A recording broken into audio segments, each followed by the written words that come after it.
Are you serious? For real, Olive? Where did you grow up? I'm sorry. What's your background? What's your background? Where are you from? Who you? Who formed you? How do you form? Where exists you? I'm just trying to pay homage to my African background. Some of the things I've seen in Hollywood movies, I'm just trying to... Okay. You saw it in Hollywood movie or you lived the life? Reality. Is it your lived reality? You need to understand. Let's not lie. I miss those days. That was our lived reality. Early in the morning, somebody will be hawking ogi. You hear the sound of the mosque to wake you up.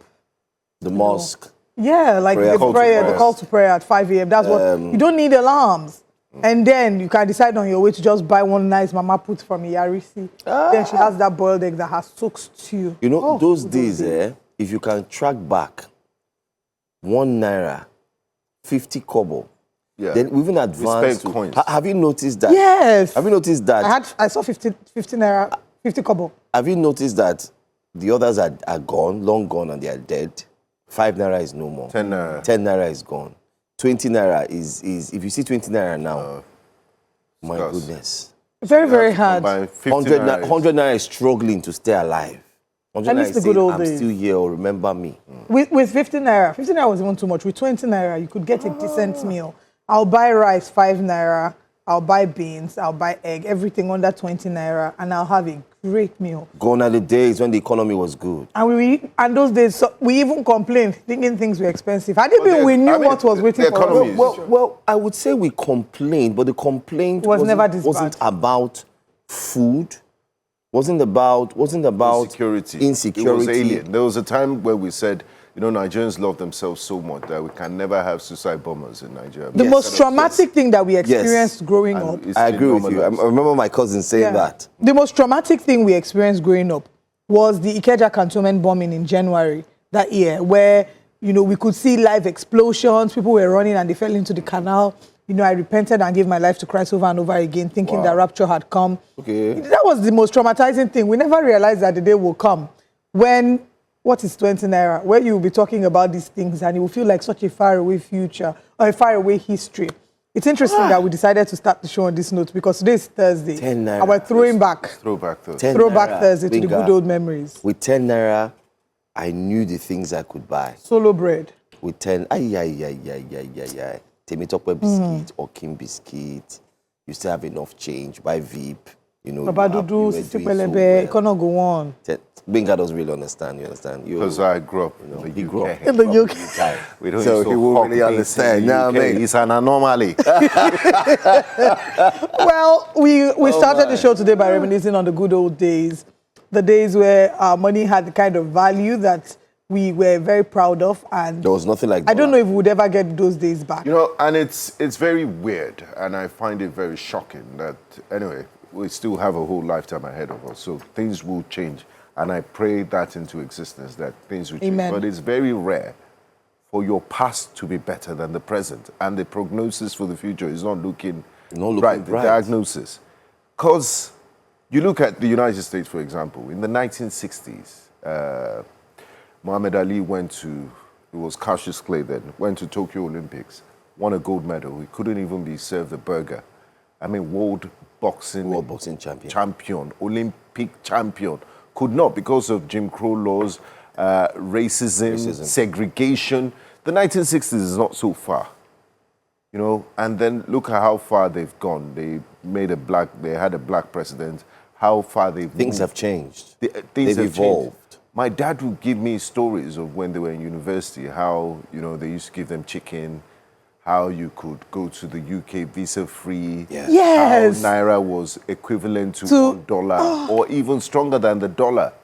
How people their youth, just wake up in the middle of the night, drive from Lagos to Benin to party. And come back again. Do you know that in motor parks? Growing up, London held so much magic for me because, and maybe that's why I still like London till today, because my parents used to tell me stories of how on Friday they can go to London and come back on Sunday. It just felt like backyard. You didn't have to be a billionaire. Yes, do that. Now it's a privilege. It was a middle class. It's a privilege now. You have to pay millions for a visa. Back then, it was easy breezy lemon squeezy. So how can your past be better than your present. And you know what's even worse? Let's hope we change that. What's even worse, I always make reference to this, that even the problems that we complained about in the 1980s, I read the trouble with Nigeria, the problem with Nigeria, something like that. It's a book by Chinua Achebe. And the things he was talking about in the book, when he said that if we don't fix our country by 2000, there's going to be a problem. The challenges he complained about was, he summed it up to the quality of leadership that we had. Yeah. And so I think about if Chinua Achebe could see where we are, he would roll in the grave. I'm sure he didn't expect it to be this He never thought it was going to be this bad.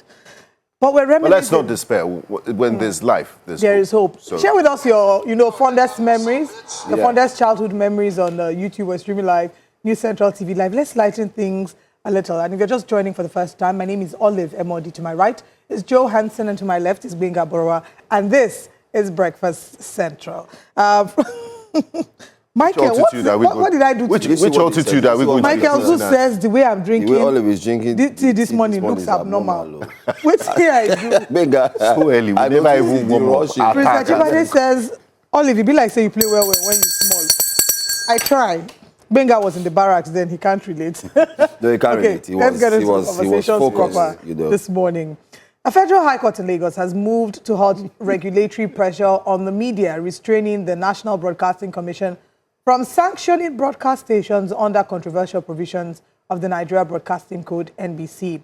In a case brought by the Socioeconomic Rights and Accountability Project and the Nigerian Guild of Editors, Justice Daniel Osiago granted the interim injunction barring the Commission and its agents from enforcing or imposing fines based on the disputed sections, pending the determination of a substantive motion. The ruling effectively suspends the NBC's recent directive warning broadcasters against expressing personal opinions as facts or failing to maintain neutrality.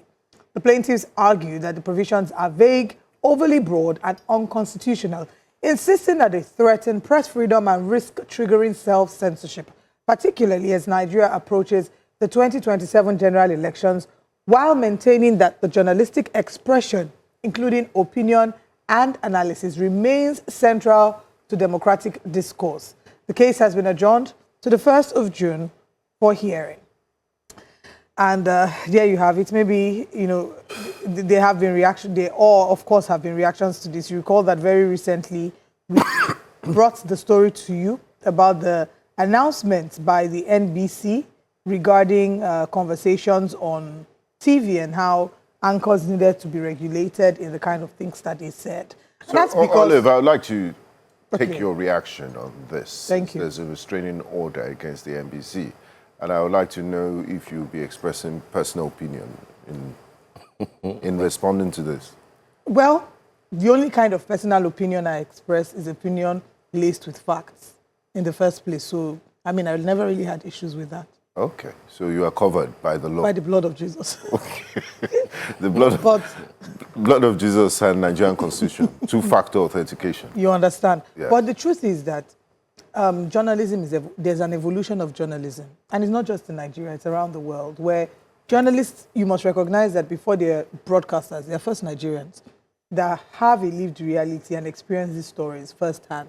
So to completely say that they do not have any form of opinion about any story, it's a bit unrealistic in the sense that... How is it possible to do this job without an opinion? I think there's something... Or there are levels to how you express your opinion. But when the NBC's press release did come out, I think we also mentioned a few things that they also need to understand. Broadcast television has evolved, and I think it's high time that people understand how it has evolved. Back in the day, to get with the times. Yeah. There were times where, by the way, our hearts go out to, because we need to mention his name as well. When you talk about Ted Turner, he died. The CNN founder. Wow, is late. He died just yesterday. Do you know we mentioned his name yesterday. We mentioned his name, and surprisingly, when I saw the story, I was like, I even said to myself that did Benga know that something was going to happen, because you mentioned his name. When he started if you go through the history, and I think this story is very key, then we'll bring it down to Nigeria. If you go through the history of Ted, he decided to, his father owned billboard, so he decided to take it up, bought a local TV station, revamped it, and eventually said to himself, listen, I don't want people to listen to news, to wait till 6 p.m. like we used to wait till 9 p.m. to listen to network news. You know, network news. NTA was our go-to because that was the from only, British yeah, colonial it was the rule. only station. That was the national broadcast TV station for everybody as a country. So everybody would wait. We had OGBC. We had, you know, all the radio stations that were also licensed under that. So if you look at it, people wait till that time to listen to radio. And I'm talking about Ted now. Ted said, why do people have to wait? We're going to do something that we've never done before. 24 hours news broadcast. You don't need to wait. You would get it as it comes. Let's bring it down. As news continues to evolve, there was now a creation of people now having the opportunity to express themselves. So news was now broken down into, apart from the fact that you can read the news, you can tell the news, you can analyze the news, you can also, that's why we have interview, like our, Daniel Bwala, who went to a different platform thinking it was just news, that it was just going to be asked or fed questions. No, that was an interrogative platform. It's why you have shows like, you know, Hard Talk. Head to head. You know, Head and to so head on. We have something similar. We have Politics HQ here, where if you come in, we need to ask you the 60 minutes with Mr. 60 K. minutes with Mr. K. We need to ask you the key questions. You don't come and think it's going to be easy, and then you go back and say, they did not tell me it was going to be easy. Hello, didn't you read the room? For us here on Breakfast Central, we also need to mention, our job here is to highlight some of the stories, break it down for the viewers to understand as best as possible, and in cases where we need to share our own thoughts from the journalistic and reporter's view, eye view, we do that, and that's exactly what we do. So I think NBC, the court restraint. It's up until the 1st of June. Yeah, it's By up the 1st until of the June, we'll 1st. find out what the position of the court is. But I think the scary part, or the bone of contention and the concern there, is how sometimes when certain notices like that are put out, it can be selective, because how do you then determine enforcement? How do you draw the line between personal opinion and facts? And who will this be used against? It's just the same way those who criticize Section 24 of the Cybercrime Act were saying that it's subject to multiple interpretation and abuse, that it can be used to abuse a number of people. So these were the pushbacks that we saw from that. Amnesty International, of course, welcomes this court ruling, but let's head to X and see what Nigerians are saying. SERAP, of course, did tweet about this as well. Let's share with you. If we have SERAP's tweet and Amnesty's tweet as well, we'll start with that, and then we head to what Nigerians are saying about this. All right. Big Tiger says, that's a pretty big one. Feels like a pushback against regulators overreaching into how conversations are run on air. There's still a line between opinion and responsibility, but using threads to enforce neutrality was always going to be messy.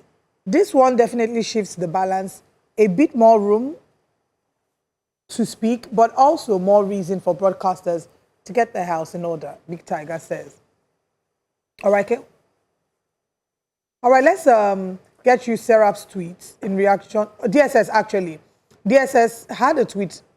There's a defamation suit against SERAP. The attention of the DSS has been drawn to several publications in reaction to above case and attendant judgment delivered in favor of 2 officials of ours who instituted the litigation.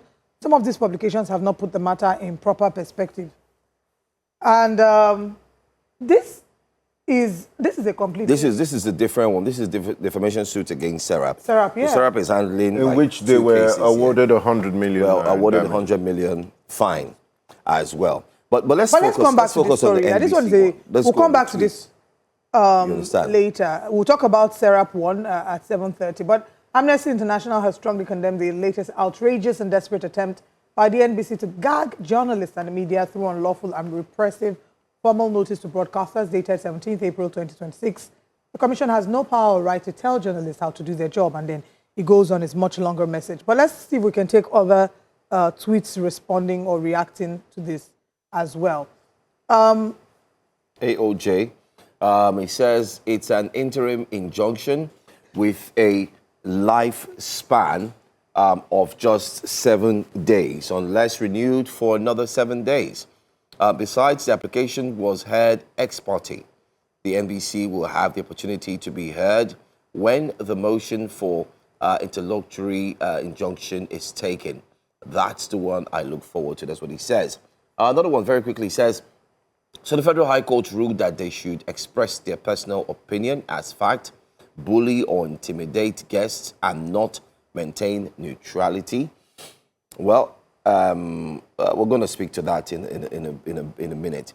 Osana says, victory for democracy and freedom of speech. NBC is not an appendage of APC. That's what he says. Osana is celebrating.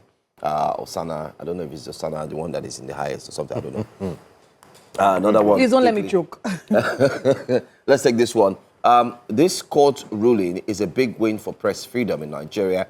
No more NBC using that formal notice to bully stations or presenters just for sharing opinions or tough interviews. Finally, broadcasters can breathe and give us real, unfiltered discussions without fear. As someone who follows local news closely, this feels like a step toward more honest storytelling.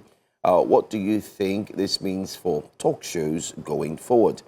So he says. Okay. But I would like Olive to break down the legal jargon. But this is very interlocutory. It's an injunction that just stops them for now. Yeah. It's a temporary measure. It lasts for a few days. By the 1st of June, when the case is going to be heard, we will then know the court's official position on the matter. So those who are rejoicing, it's a temporary... It's not yet to Uhuru. Yes, it's not yet to Uhuru. We'll find out what the... And Uhuru is but let me also use the opportunity to mention that the NBC will also has a right to also speak. So when they also appear in court, they also have the right to speak. However, I just want to make it clear to Nigerians, we from this part of the world, we do recall that the media is the fourth estate of the realm. Yeah. So we're very part and parcel of the government's activities and the need for government to exist. The media, you need the media to be part of it. I mean, it's part. It's in the Constitution. Right. Yeah. You know, it's a pari passu, or how do you want to put it? Whichever way you want to put it. However, we also are aware that some journalists have decided to use the platform and they've desecrated, they've abused it for personal gain, especially those who may have some political, ideology, or better still, those who have interests. And we understand why the NBC is putting that message out there. We're not going to discard that and say, oh, no, just allow for free talking. No, not really, because one can actually truly incite some form of violence, name it or whatsoever, just by having a platform to speak. We recall the issue of the Biafra agitators, where you use radio. Even in the past, we've seen what happened in Rwanda also. Rwanda radio, well. television, television, where they're being used to propagate some negative. So we agree with the NBC on that. However, we also want to ensure everybody that the media is should be responsible. And here at News Central, it's our creed. We're always responsible, especially with what we say. I would keep to the highest standards and ethics. That's it. Yes, so there's nothing to worry about. All right. But let's now move away from that conversation to another one happening in the front lines. And there's been fresh debate over troop welfare in Nigeria's northeast, which is unfolding after viral videos alleging poor feeding among frontline soldiers claims the military now dismisses as misleading. The theater commander of Operation Hadenkai, Abdulsalam Abubakar, says the system is structured and soldier-driven, with food committees at each base made up of non-commissioned personnel who determine meals, inspect supplies, and report conditions. He argues that many of the viral clips are taken out of context and do not reflect standard practice, which includes regular meals, beverages, and field rations, even during patrols. Now, while acknowledging occasional lapses, Abubakar says accountability is strict, with erring commanders sanctioned under a soldier-first doctrine led by the Chief of Army Staff, Waidi Shaibu. Let's take a look.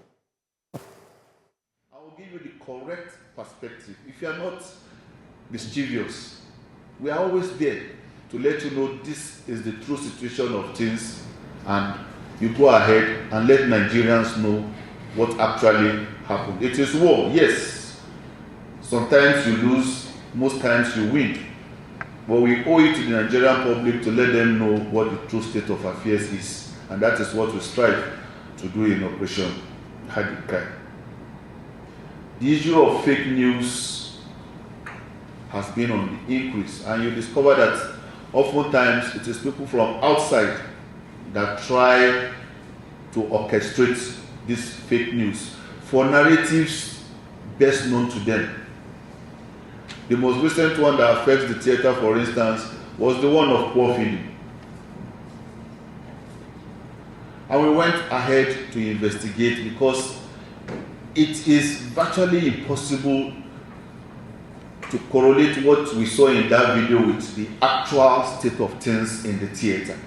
Every location has a food committee, and that food committee is made up of mostly non-commissioned personnel, and they bring out the menu of what they want to eat. The responsibility of the commander is to provide that resources as given by government to execute that menu. And periodically, on a monthly basis, the food committee goes round to assess the state of feeding. Pictures, videos. Indeed, we release some of those videos and pictures from FOB Buratai 135 Battalion, where they even have their poultry, they have their ranch, they have their water making factory, bakery. They have their bakery. And so you will see in most of our locations. But for someone to have been given his meal with soft drinks, you consume the soft drinks, take out the protein from your food, take out half of your meal, and now make a video. That is mischief. Not to talk of the issue of contravening the armed forces of Nigerian policy on social media. So the main what is this one? Let us work with Chameda. What is this one?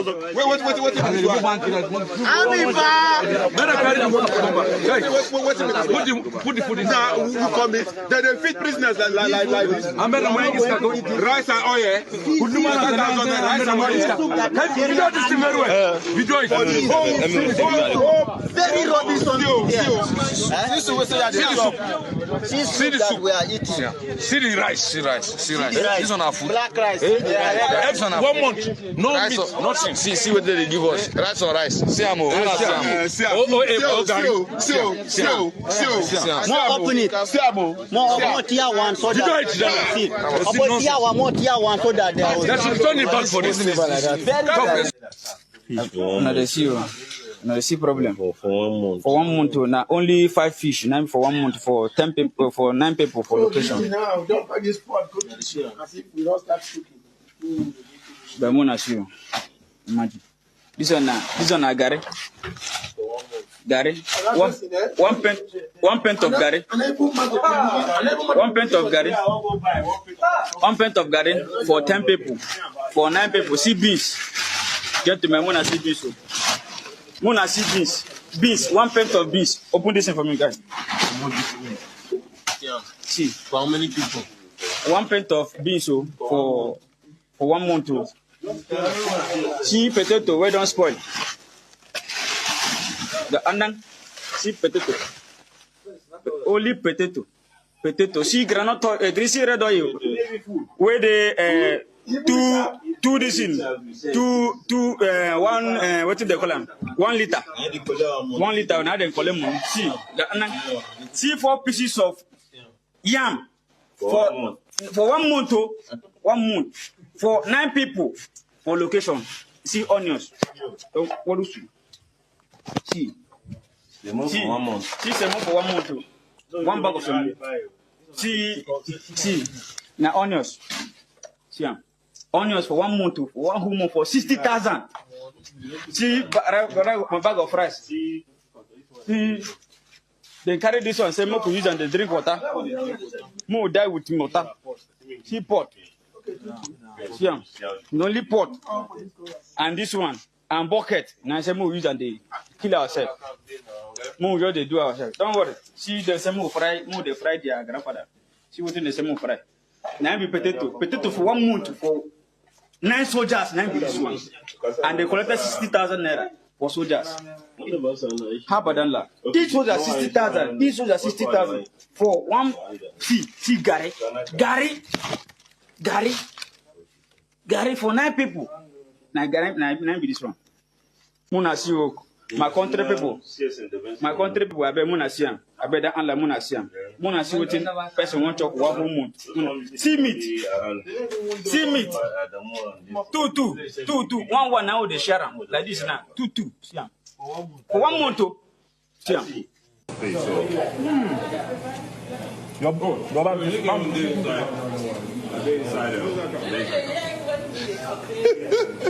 We've been missing your state. Man, I love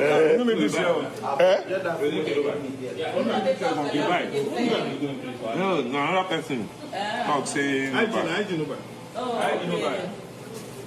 What's in there? Poison.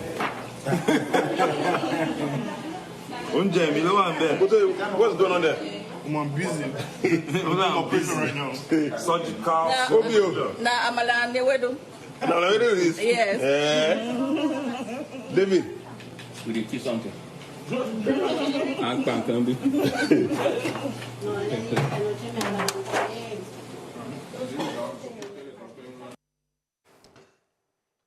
Benga, I think you'll be the first person to speak about. I mean, there are different angles to this. I would like to start from the information from the Director of Defense Information, Major General Abdul Salam Abubakar, who spoke about the processes. He did mention forward operation-based Buratai, for example, where they have a poultry, they have a well-organized kitchen and cook house, as it's called, in the military. But you also wonder why they had to arrest Justice Crack in that manner. First and foremost, the established issue is that is on troops' welfare, and there's a gap. I know the army is doing its best. It was the current Defense Minister, General Oloyede, when it was Chief of Army Staff, that increased their daily feeding allowance from 1,500 naira to 3,000 naira. And a lot of people are saying, you know, that's still inadequate and scratching the surface. And for the military, I mean, we saw the videos. It's not what is expected. It's not up to standard for fighting men. But you also need to understand that, look, I mean, this is the army. You're fighting men. And I'm not saying just because they're in the army, they don't deserve to eat proper meals and standard, healthy meals. But just going about, there's a protocol and there's a chain of command for making complaints. Recording those videos and putting it out there doesn't represent proper military discipline and hard work and standards, rather. So I'll disagree with their method of, you know, showing. And look, I went to Nigeria. Sorry, are you disagreeing with the method of them recording it and showing it on social media? Yes, because they are professional soldiers. You are not supposed to do that. They are authority. They're channels in which you should use to air your complaint. And let me speak from a personal perspective. I'm not saying because I experienced it means it's good or it was better.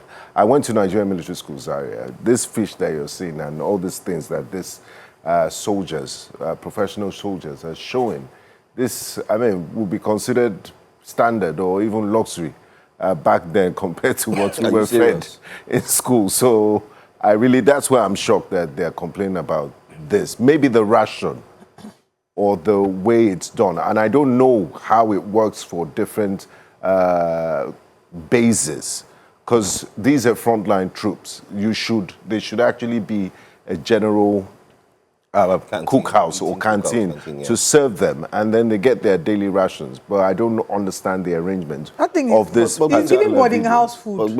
And back in the day, boarding house food looked like suffer and struggling. And for those of us who went to boarding house, we were looking forward to open day when our parents would come and visit us. And we knew that this was a short duration. In a few years, I'll be out and I'll be able to eat decent food. In some other boarding houses, like the private boarding houses, they treated them better. If that is the correct representation of what our troops are eating, you don't understand the correlation between the troops' welfare, their morale, and their effectiveness. These are frontline soldiers. There's a relationship between how they're treated and how this boosts their morale. For boosting morale, that kind of food, no now. So, like I said, I don't know the arrangement of that particular unit and how they are being fed. But what obtains generally is that everybody, there's a cook house. You have professional cooks in the army who are responsible for, mostly non-commissioned officers, who are responsible for the feeding and the welfare of men and officers, which take care of everybody in the unit. So I don't know this. I'm not familiar with this arrangement of giving them foodstuff and cooked food. Permit me to sway a different way.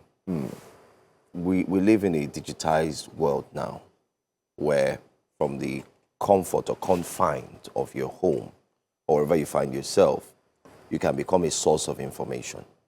All of us here were sources. Everybody watching this program is a source of information. But there's also... That's what I'm going to. However, there are laws that guard... Code of conduct. Code of conduct, how you should operate. We're not in any way approving the soldiers putting it out there. I mean, we're journalists. We have nothing. It's none of our business. But it is our business. Because the information is out there. Thank you. Because the information is out there, so it now becomes our business. Is this the first time we're seeing this video? No. Is it the first time that the soldiers will complain that they're not well fed? No. It had to take someone else who is an online, human rights, fighter to have a communication with someone internally. We've discussed that. But just going by these videos as we wrap up this conversation, because something was done since Nigeria got its independence. It doesn't make it right. It doesn't make it right. And I just want to use this opportunity. I'm sure someone from the military is watching. Please, when these misinformations are there, it is only right for everybody to understand, which is what he did in the press conference. You know what? But I think there should also be a review. It's important we hear from a source. So tomorrow on the show, we will try and get the former spokesperson of the Nigerian Army, Brigadier General Kukasheka. But do you expect a spokesperson of the army to come and see on national television? He's now a civilian. That their food is not retired. great. He's retired. But to tell us how it works and the standards. Okay. Whatever the case as we wrap there's up a lot to talk about this. As we wrap up the conversation, we'll take to it as quickly as we can. It's just to say that our thoughts are, if they're saying that the photo that was shared online or the clip shared online was doctored and maybe not the full portion was partially consumed, I'm hoping that some form of internal verification has been done. But more importantly, what this brings to light is that there might be pockets within the army that there is dissatisfaction with regards to how they're being treated. So we are talking about morale, troops' morale. It's not just, we're talking about their welfare, their welfare in terms of salaries and remuneration. They're talking about their life insurance. We're talking about their feeding. Feeding is like the least form of welfare that we should be campaigning about. And I'm hoping that this brings this conversation to light and doesn't just become one of those sensational headlines, but that there's actually thorough investigation. Gbenga, on YouTube, Media Judge says, military school has traumatized Gbenga, for they say they should not have posted the video online. Gbenga, they say you need to be booked for therapy. I mean, if you're in New Central, are we happy with everything that is happening in New Central? Does it mean I need to just bring a camera and say, look, New Central is this, our colleagues in CNN are getting paid X amount. Please, New Central management, look into this. There are codes of conduct and standards. And if you don't have that, it becomes a free-for-all. That's what I'm saying. I'm not saying, I mean, of course, I'm for troops' welfare. They deserve, they have a thankless job. They put in their lives on the ground. I know I have friends, I have brothers in the military. So I always want the best for them. Yeah. So by highlighting the fact that, and this is the problem with Nigerians, they don't know how to separate issues.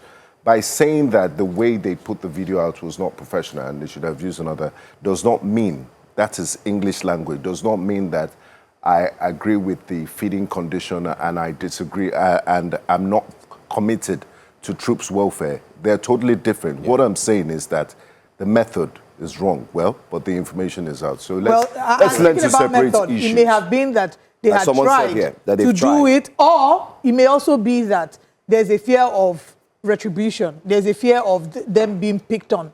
And we know that that happens it's in a possibility of that. It is a possibility. Well, it still doesn't stop the fact that if I'm not happy with things at New Central, I'll bring up a camera and start. I mean, we get that.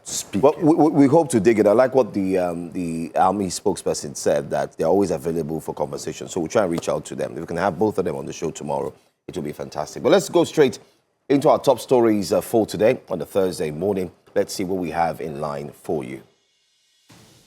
This morning on Breakfast Central, SERAP rejects flawed 100 million naira defamation judgment.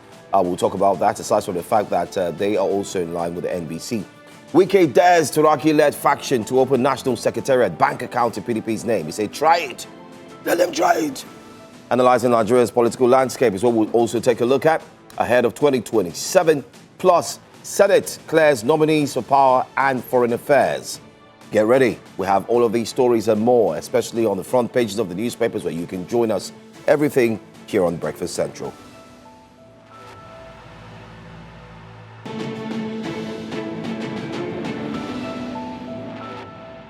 A major legal and civic debate is unfolding in Nigeria following a High Court ruling that ordered the Socio-Economic Rights and Accountability Project, SERAP, to pay 100 million naira in damages to officials of the Department of State Services over a defamation suit.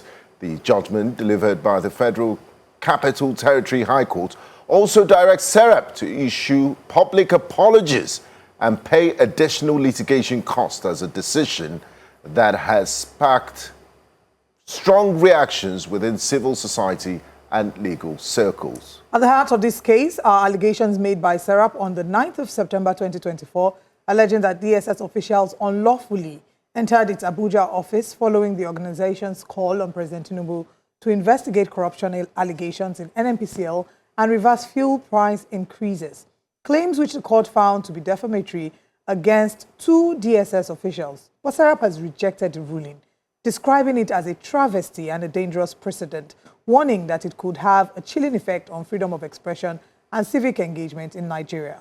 The organization has now vowed to challenge the decision at the Court of Appeal, framing the case as a strategic lawsuit against public participation, or SLAP, which it says is aimed at silencing critics and weakening accountability mechanisms. To help us understand and unpack the implications of this judgment, we're joined by the Deputy Director of SERAP himself, Kolawole Oluwadare, is in the studio with us. Good morning. Thank you very much. Good morning, Mr. Oluwadare. Good morning. Good morning. I'm wondering, I mean, there's been an order that you should apologize on national television. So I wonder if you're here to apologize. Of course not.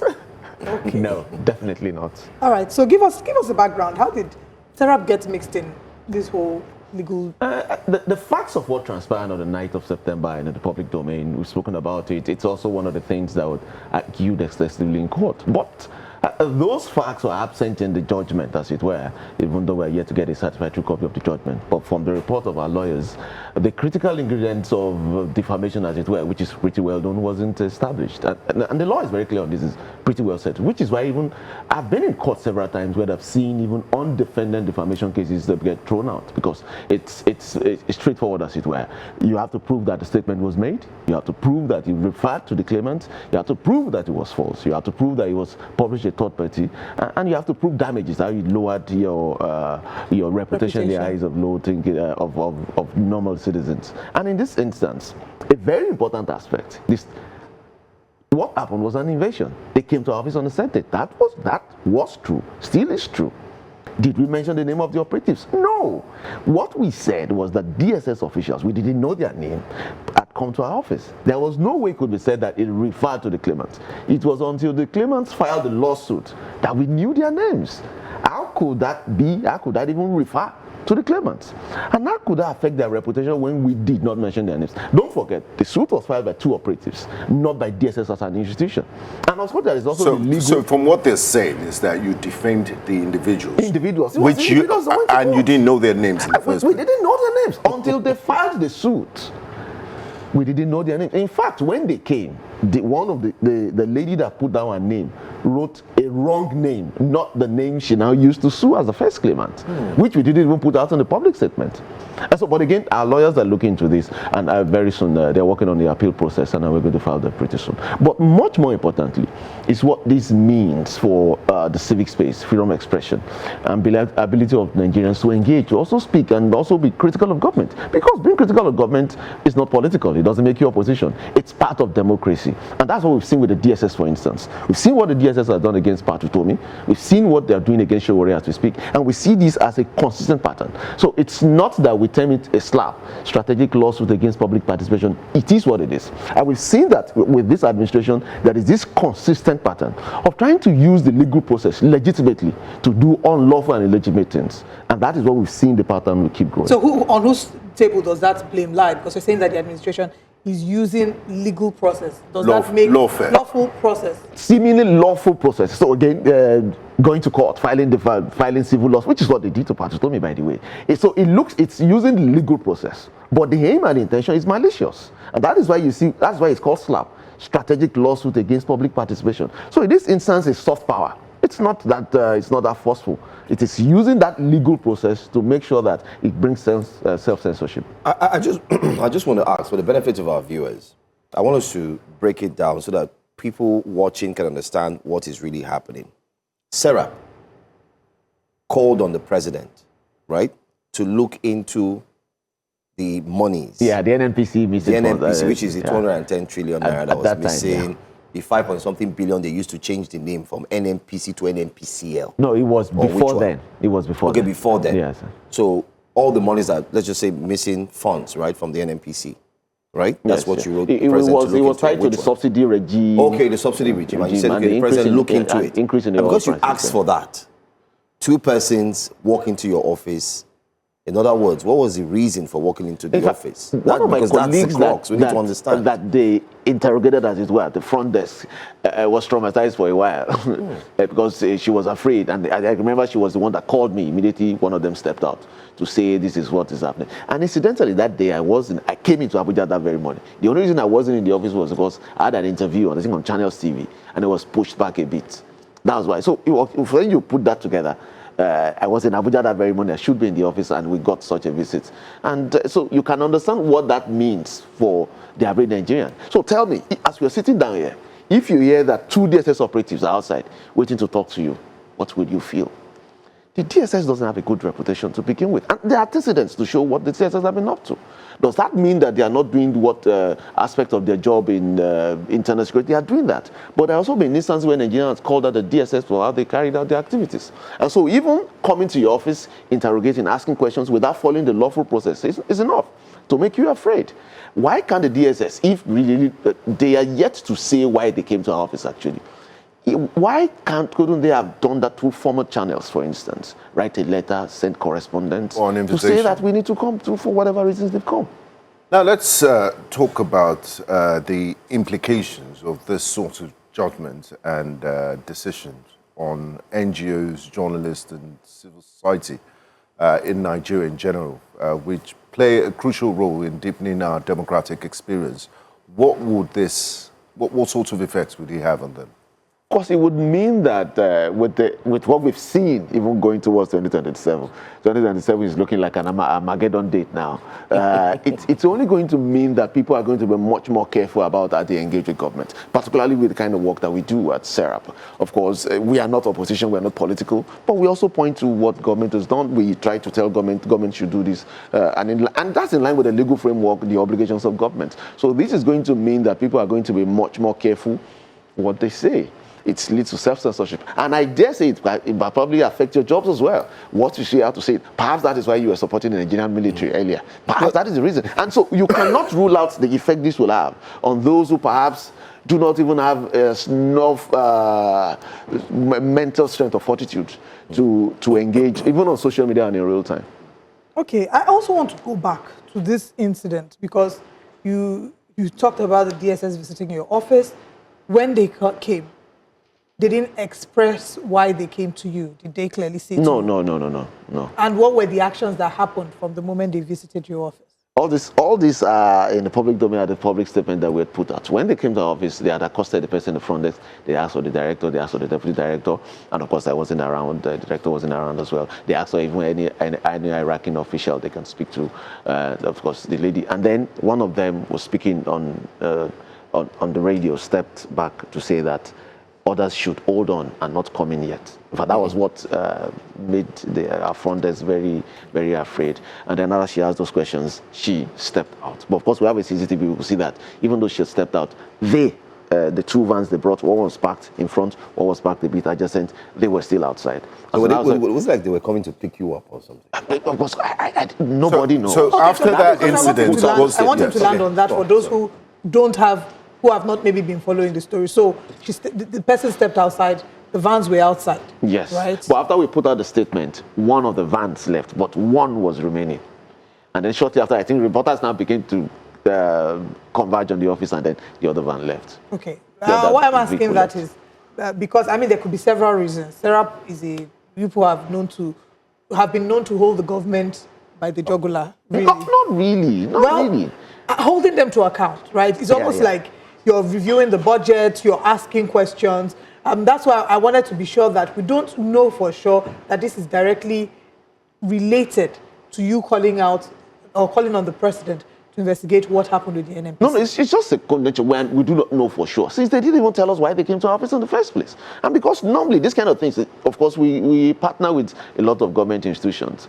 We've submitted petitions to the ICPC and the EFCC. We've gone to the offices of the EFCC several times to engage on anti-corruption matters. So we'd expected that this kind of visit, of course, would have a formal limitation, and then that we'll be able to document. If that had been done, it would be formal. There will be proof. We will not be having this conversation because it will be clear. We are invited for the reasons we are invited and when we are invited. And that is why law enforcement agencies should do that. What happened in the aftermath of their visit to your office? Was there any formal invitation to No, you? not. Or the next thing you heard was a lawsuit claiming defamation? What the DSS did was to instruct their lawyers to write to us, asking us to withdraw the statement we put out, and then we responded. The statement on the invasion of your office? Yes, the statement on the invasion of our office. We responded that. They said it was a friendly visit. I don't know how friendly that can be. This is the DSS that had gone to the houses of judges just some years down the line. And that's why I say, if we're told that DSS is outside, that 2 vehicles of DSS operatives are outside and 1 is at the front desk, he doesn't need to carry a gun. You know what that means for you. And the antecedent is there. Okay. So another thing to ask is how this has impacted you, how this has impacted your organization in terms of your work. You know, would you say that, I know you said your front desk officer has been hugely impacted, but the rest of you, how has this impacted you? Yeah, I look normal like every Nigerian. But you know, we carry trauma well in Nigeria. We look so normal. Absolutely. Until, of course, something happens and then we are triggered. Of course, what it means now is that it puts us in the eye of the storm, so to speak, because now we have to spend a lot of money defending lawsuits, time, energy, and resources that could have been put to better use to promote the socio-economic rights of Nigerians. And the broader implication is also the self-censorship. Now we are careful what to say, what not to say. But, of course, that won't deter us. They will continue to do what we do best, which is to ensure that government promotes the socio-economic rights of Nigerians, and that government is not only accountable, but transparent in the process of doing the actual business of governance. Okay, yeah. They say the judiciary is the last hope of a common man, and many people see this judgment as a travesty of justice. But your organization has vowed to appeal. What are the key legal arguments going into the next stage of this case? Or would it be prejudiced to I would rather leave that to our lawyers. Or really. would you be giving them expo? No. Okay. Why would I do that? Our lawyers comment on the judgment. And that's what I've said about the major ingredient is missing. There was no reference to the claimant in the public statement we put out. Until we saw the court processes, we didn't know the name of those that came. That was when we also found out we didn't use their name, brother. So it's like saying you defamed an anonymous person. Exactly. Right. That's exactly. Okay, and you have vowed to appeal this matter? Yes. All right. Our lawyers are working on it as we speak. Okay. Let's look at another case now. And I'm supposed to be 100 million naira poorer. Yes. So was it not reduced from 5? No, the claim was 5.5 5.5 billion. Yes. So the judge granted 100 million naira. Wow. 1 million naira damages and then apologies, which of course you thought I was here to do. And which where I are you told you I'm not here supposed to get that money from? I don't know. Maybe we started GoFundMe. I don't know. And again, that is part of the. I'm not trying to say you are a man of modest means. I'm just thinking. I don't know your pockets. But you do know what I'm a man of modest means. I'd like us to look at another story. It still has to do with SERAP, the NBC. 7 days, and so on. NBC, the court entertaining, accepting, and looking into the issue. Can you give us more insight? I can only talk as much as as it affects the substance of the case before the courts. Of course, we've gone to court with the Nigerian Guild of Editors, which you understand are major stakeholders in press freedom in Nigeria. And before that, we've written to the president, also copied the National Broadcasting Commission. when that formal notice wasn't withdrawn is the reason we went to court, and we filed a motion ex parte for an interim injunction, which the court granted when argued by our lawyers. And the court has granted that as our lawyers are working on making sure that the NBC is served with the court processes. And the court has adjourned to the 1st of June. What it would mean is that even though traditionally an order for interim injunction lasts for 7 days, but we also know as lawyers, which I'm sure the lawyers to NBC will tell them, is that even if the order expires, as it were, parties must maintain what is called status quo. What was the status quo before the law? Is there antebellum in this one? I knew you would not miss that. You would not miss that. I had a friend who would call it status quo antivenom. Nice. That's a good one. So that would mean that the NBC must not take any step to prejudice the outcome of the issues that have been submitted to the court. So we're looking forward to the 1st of June, where the court will hear the motion on notice, or subject to the court's discretion, the court might decide to go to hear the originating processes before the court to determine the substantive matter, when this will be decided once and for all. All right, let's now move the conversation away from here. I mean, your organization fights for the socioeconomic rights of Nigerian citizens. And one of such citizens is currently in detention, Justice Crack. Oh, a young man who, published a video, which the army has now claimed is a false video misrepresenting the true position. A lot of the conversation, now he's been charged on a 3-count charge bordering on, allegedly, cybercrime. Oh. The Cybercrime Act, Section 24, a number of people have, I'm sure that SERAP has also pushed back on the possibility of Section 24 being used to victimize citizens. But let's get your thoughts on the case in general, how it's been handled, and now he's still remanded in custody. Of course, it's wrong in its entirety, and it's not a possibility. In fact, when we went to the ECOWAS court the first time that led to the judgment of 2022, we chronicled 11 instances where the Section 24 has been used. And that is what I believe led the ECOWAS court to say, you know what, we need to amend this law. And when it was amended in 2024, we also found that the law itself, substantively, still doesn't comply with the freedom of expression provisions in the Constitution. We are back to the ECOWAS court, and we've listed also instances. So what we see, it is the probability of it being used continuously against people who speak out against government actions. What has happened to justice is, it's bad. If someone had made a video, and I'm happy that you guys played the video a while ago. The video were made by soldiers. And if somebody had put out the video, what the army should do is to debunk it if it is false, with evidence to show. So they arrested the person who made the video, charged him to court, and now they are holding a press conference to now state their own side of the story. Come on, that's not good enough. And again, we are not surprised. Section 24 is a potent tool in the hands of anybody. It used to be government, those in government, politically exposed persons, but now we've seen celebrities and people of means and influence also using Section 24. And even product reviews. If you criticize, if you use a product, and I'm wondering where the FCC PC is in all of this. If I use a product, if I'm not satisfied with it, I record it on camera, I could be in serious trouble. You know, there are messages you send to me on WhatsApp now that I can use against you. Just go to the police and say Section 24. Benga insulted me on WhatsApp.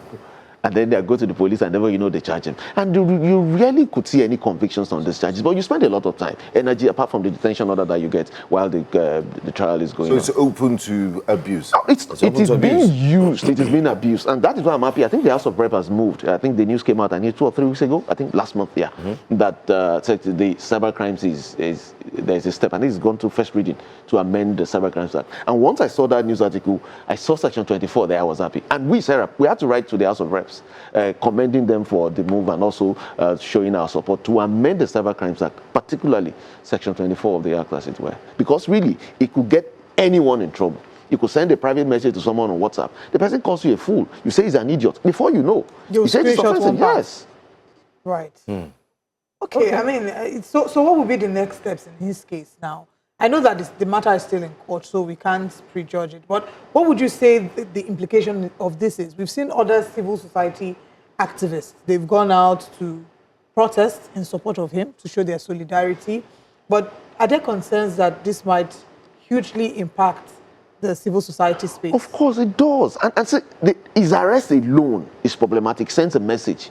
You cannot criticize government or government agents. So show me the arrest alone. Now being tied to court doubles the intimidation factor of such, and then being remanded in prison. I think it was remanded in DSS custody also. Yes. I can't remember. So how should this have been handled differently? Because the argument is that 1, the video is falsified. 2, there are channels by which the army should be able to convey their dissatisfaction about certain issues. But what, does it need to be arrested for that? Does it need to be charged to court for that? If there is no Section 24, under which law would it be charged, really? Would it be charged for treason or trying to overcome the Nigerian? And again, this brings to the issue of the enormity of the state resources that have been used to track him, arrest him, and bring him before the court. When there are bandits on TikTok, not only beating and punishing people, but brandishing their ill-gotten wealth, and then you can use the state resources to go after one man who is trying to improve the welfare of those who are fighting banditry. No. It doesn't look well at all, either in the optics or in the implications for a civic space, including those in the military who may need the help of the civic space tomorrow. Absolutely. But now, let's talk about this just before we wrap up, because the Nigerian Army is an institution on its own, the DSS is an institution.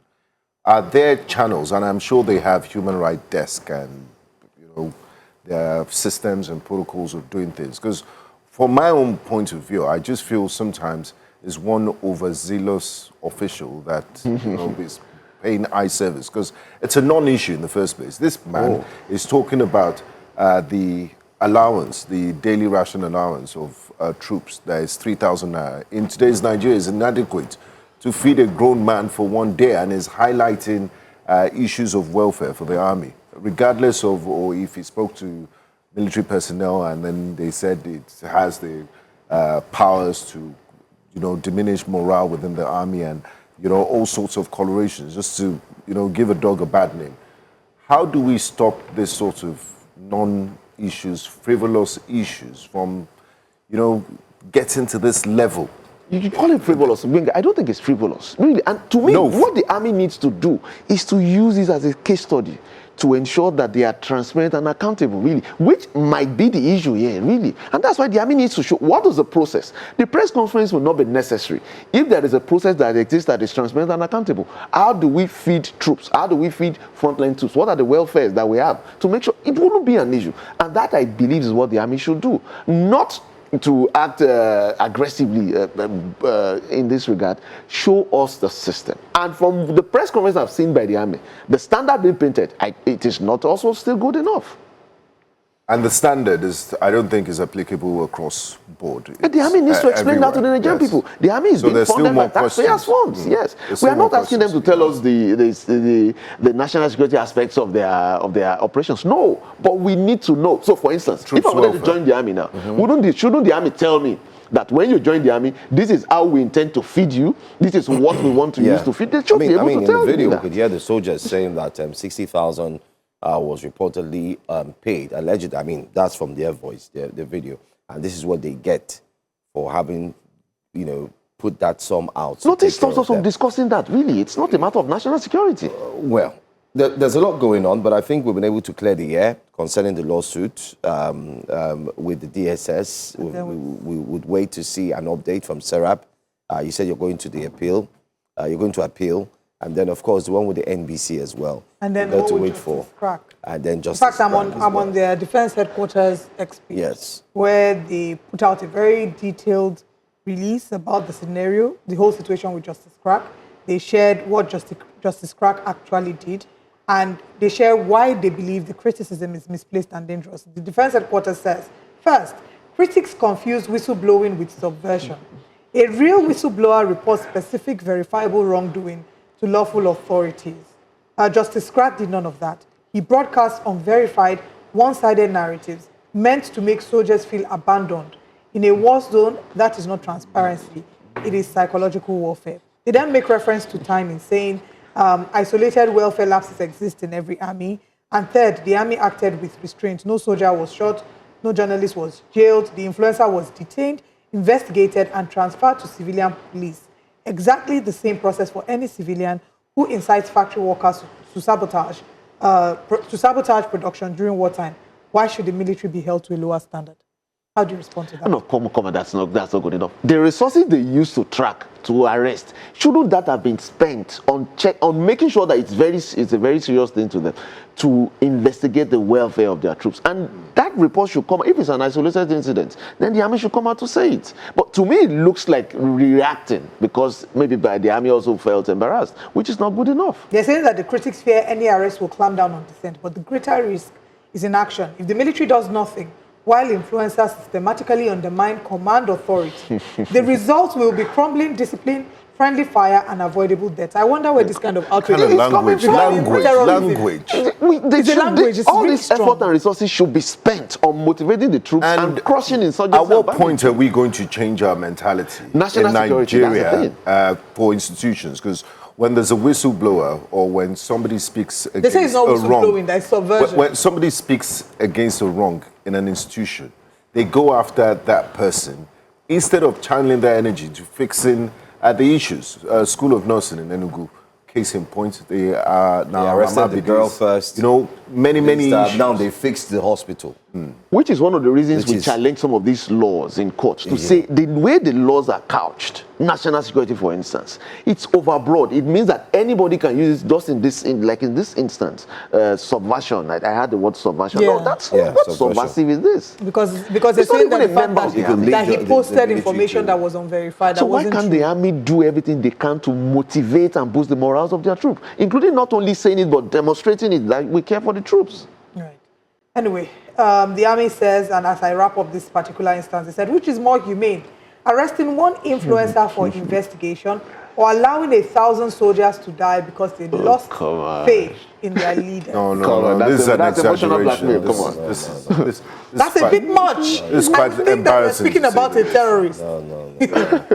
Yes. Yeah, and the question that comes, you see, when people wake up in the morning and say, you journalists, sometimes you have to look at both sides. If we're going to put both sides to the story, both sides, and look at both sides of the story now, the question we want to ask is just one question. If the military personnel were here, or the leader, or the head, why haven't you implemented the same process on the following people? We bring out TikTok, and you show the bandits. There are many of them. Why have you not? Well, they have been, in defense of the military, they have been arresting a number of people. No, Olive, no. Yes, they have. I'm going somewhere. I said no in the sense that we have not seen this speedy process. Yes, they've been to address specific videos. Like, this is this person. Let them. This is the video. Yeah. Okay, let me ask all of us here a question, and I'm sure by extension to our viewers. How many of these TikTok bandits have we seen dragged to court, like the way we saw just described? Even see what happened to 3, 4, 5 of them dragged to court month in, month out. Especially when people are highlighting that look at them on TikTok. And then the military says, oh, this one has been arrested.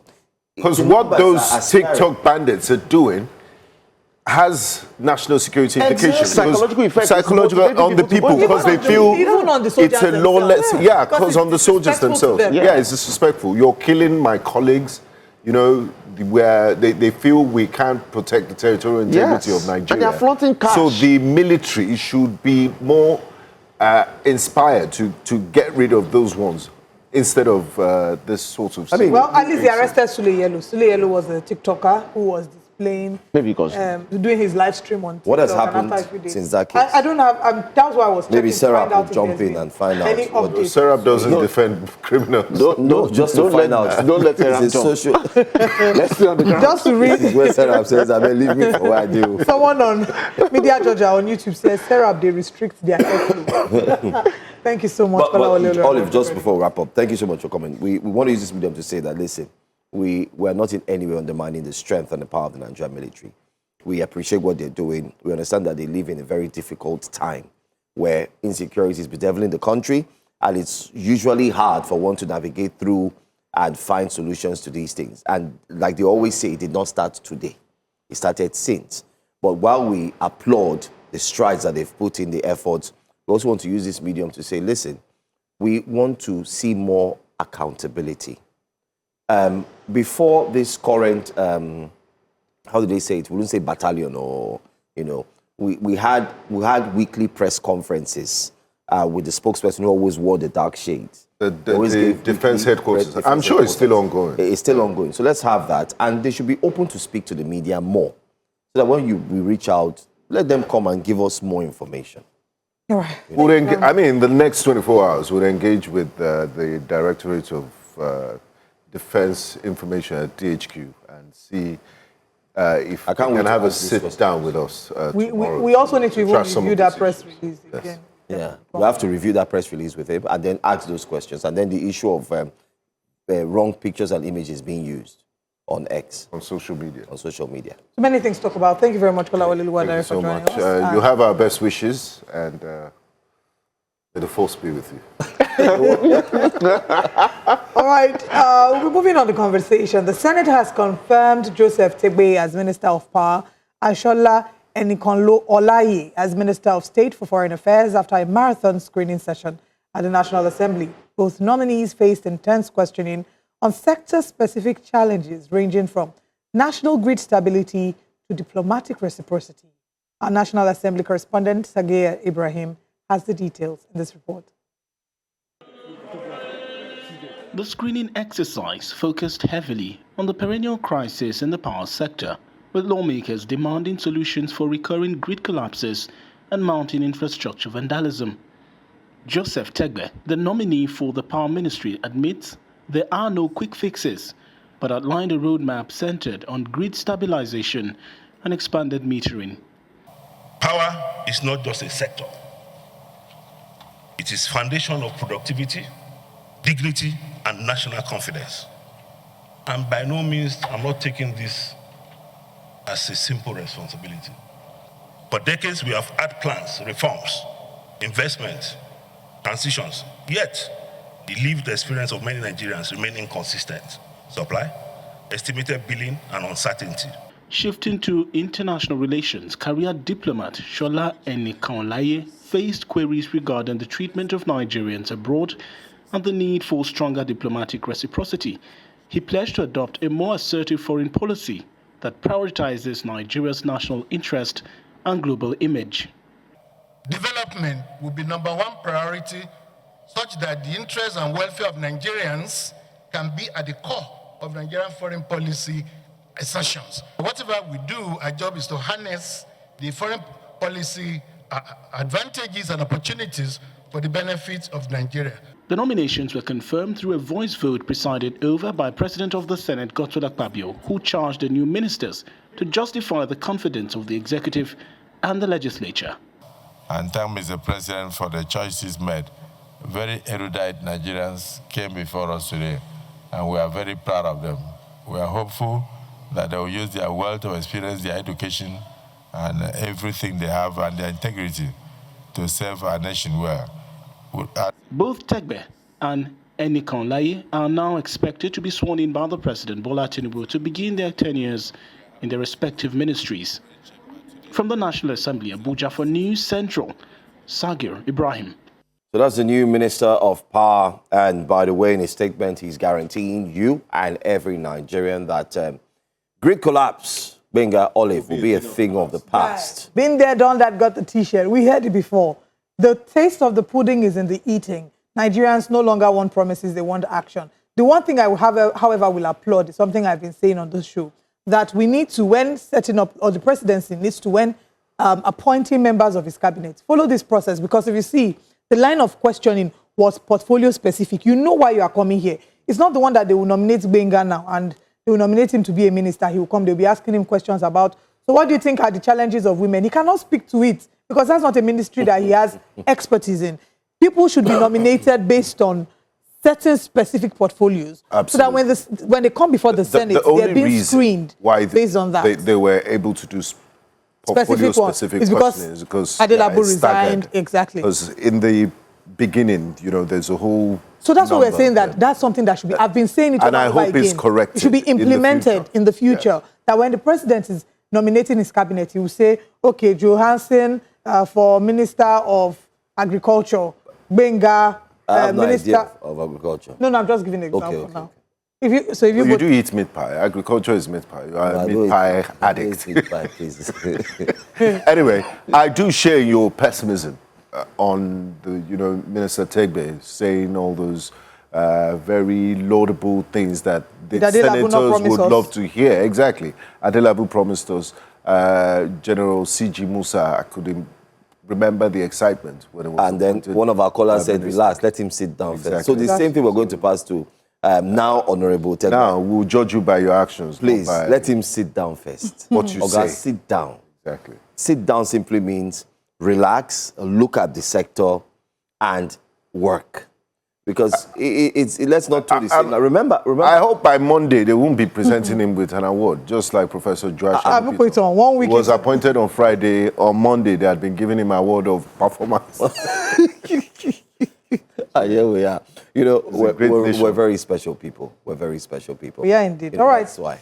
Let's hear what's coming up next on Breakfast Central. The conversations continue this morning. Keep your comments coming on YouTube. We will take them as we proceed with the show. But coming up next on Breakfast Central, Wike dares the Turaki-led faction to open National Secretariat, says they're born unaware. Analyzing Nigeria's political landscape ahead of 2027 elections will be a part of our conversation. Akpabio or Oshiomhole disagree amid rule change rule. Coming up.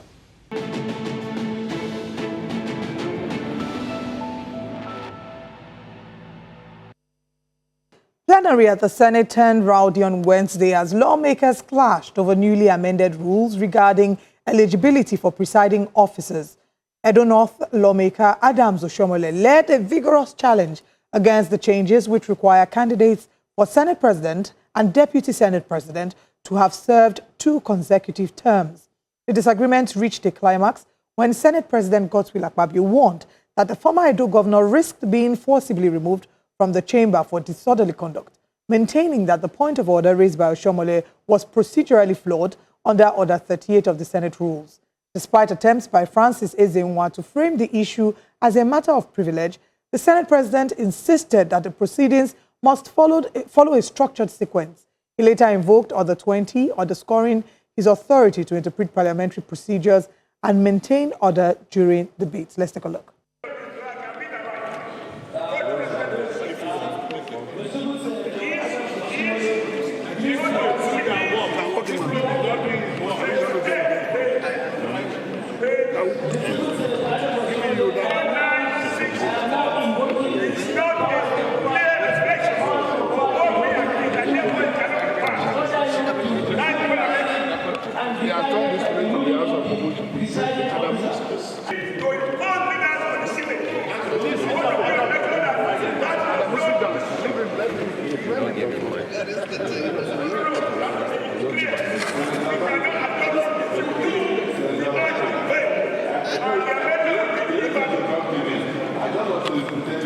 Whether you like it or not, there was drama yesterday in the House. And, and it's all about a hierarchy, a command structure of the Senate that I got here before you. You can't be a ranking member if you've not spent 2 years, a couple of years on the show. Just like this is Joe Hansen-led Breakfast Central.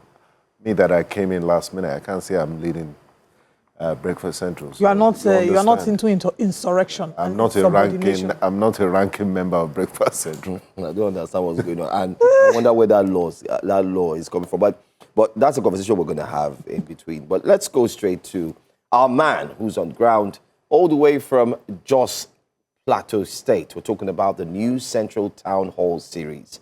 Bernard Akede joins us this morning, looking ready and set. It's D-Day.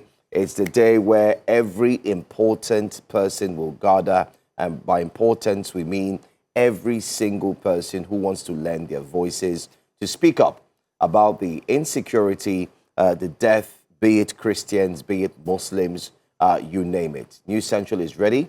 Bernard Akede joins us this morning to give us an overview of what preparations looking like. And Bernard, if you don't mind, I'd like you to start from your visit, the New Central team's visit to Government House in Plateau. All right, thank you. Good morning, guys. Good morning, Benga. Good morning, Olive, and of course, good morning, Joe. I'd say the conversation has started already. We were at the Government House 2 evenings ago, on Tuesday, when we just arrived, Plateau State, just the capital of Plateau State. And we had a courtesy call with the governor himself and, a good number of his team, several commissioners, Commissioner of Justice, Agriculture, Media, a good representation of the government here, of the state here. For me, I think that just showed that they're concerned about the conversation that we're going to have. It's unfortunate that, for 3 times in less than 2 years, we're visiting Jos, the Plateau State capital. Sadly, not for some pleasantries, but because, of course, of the unrest that this part of the country has been witnessing. And in this case, it's not just Jos. We're also looking at the Middle Belt region entirely.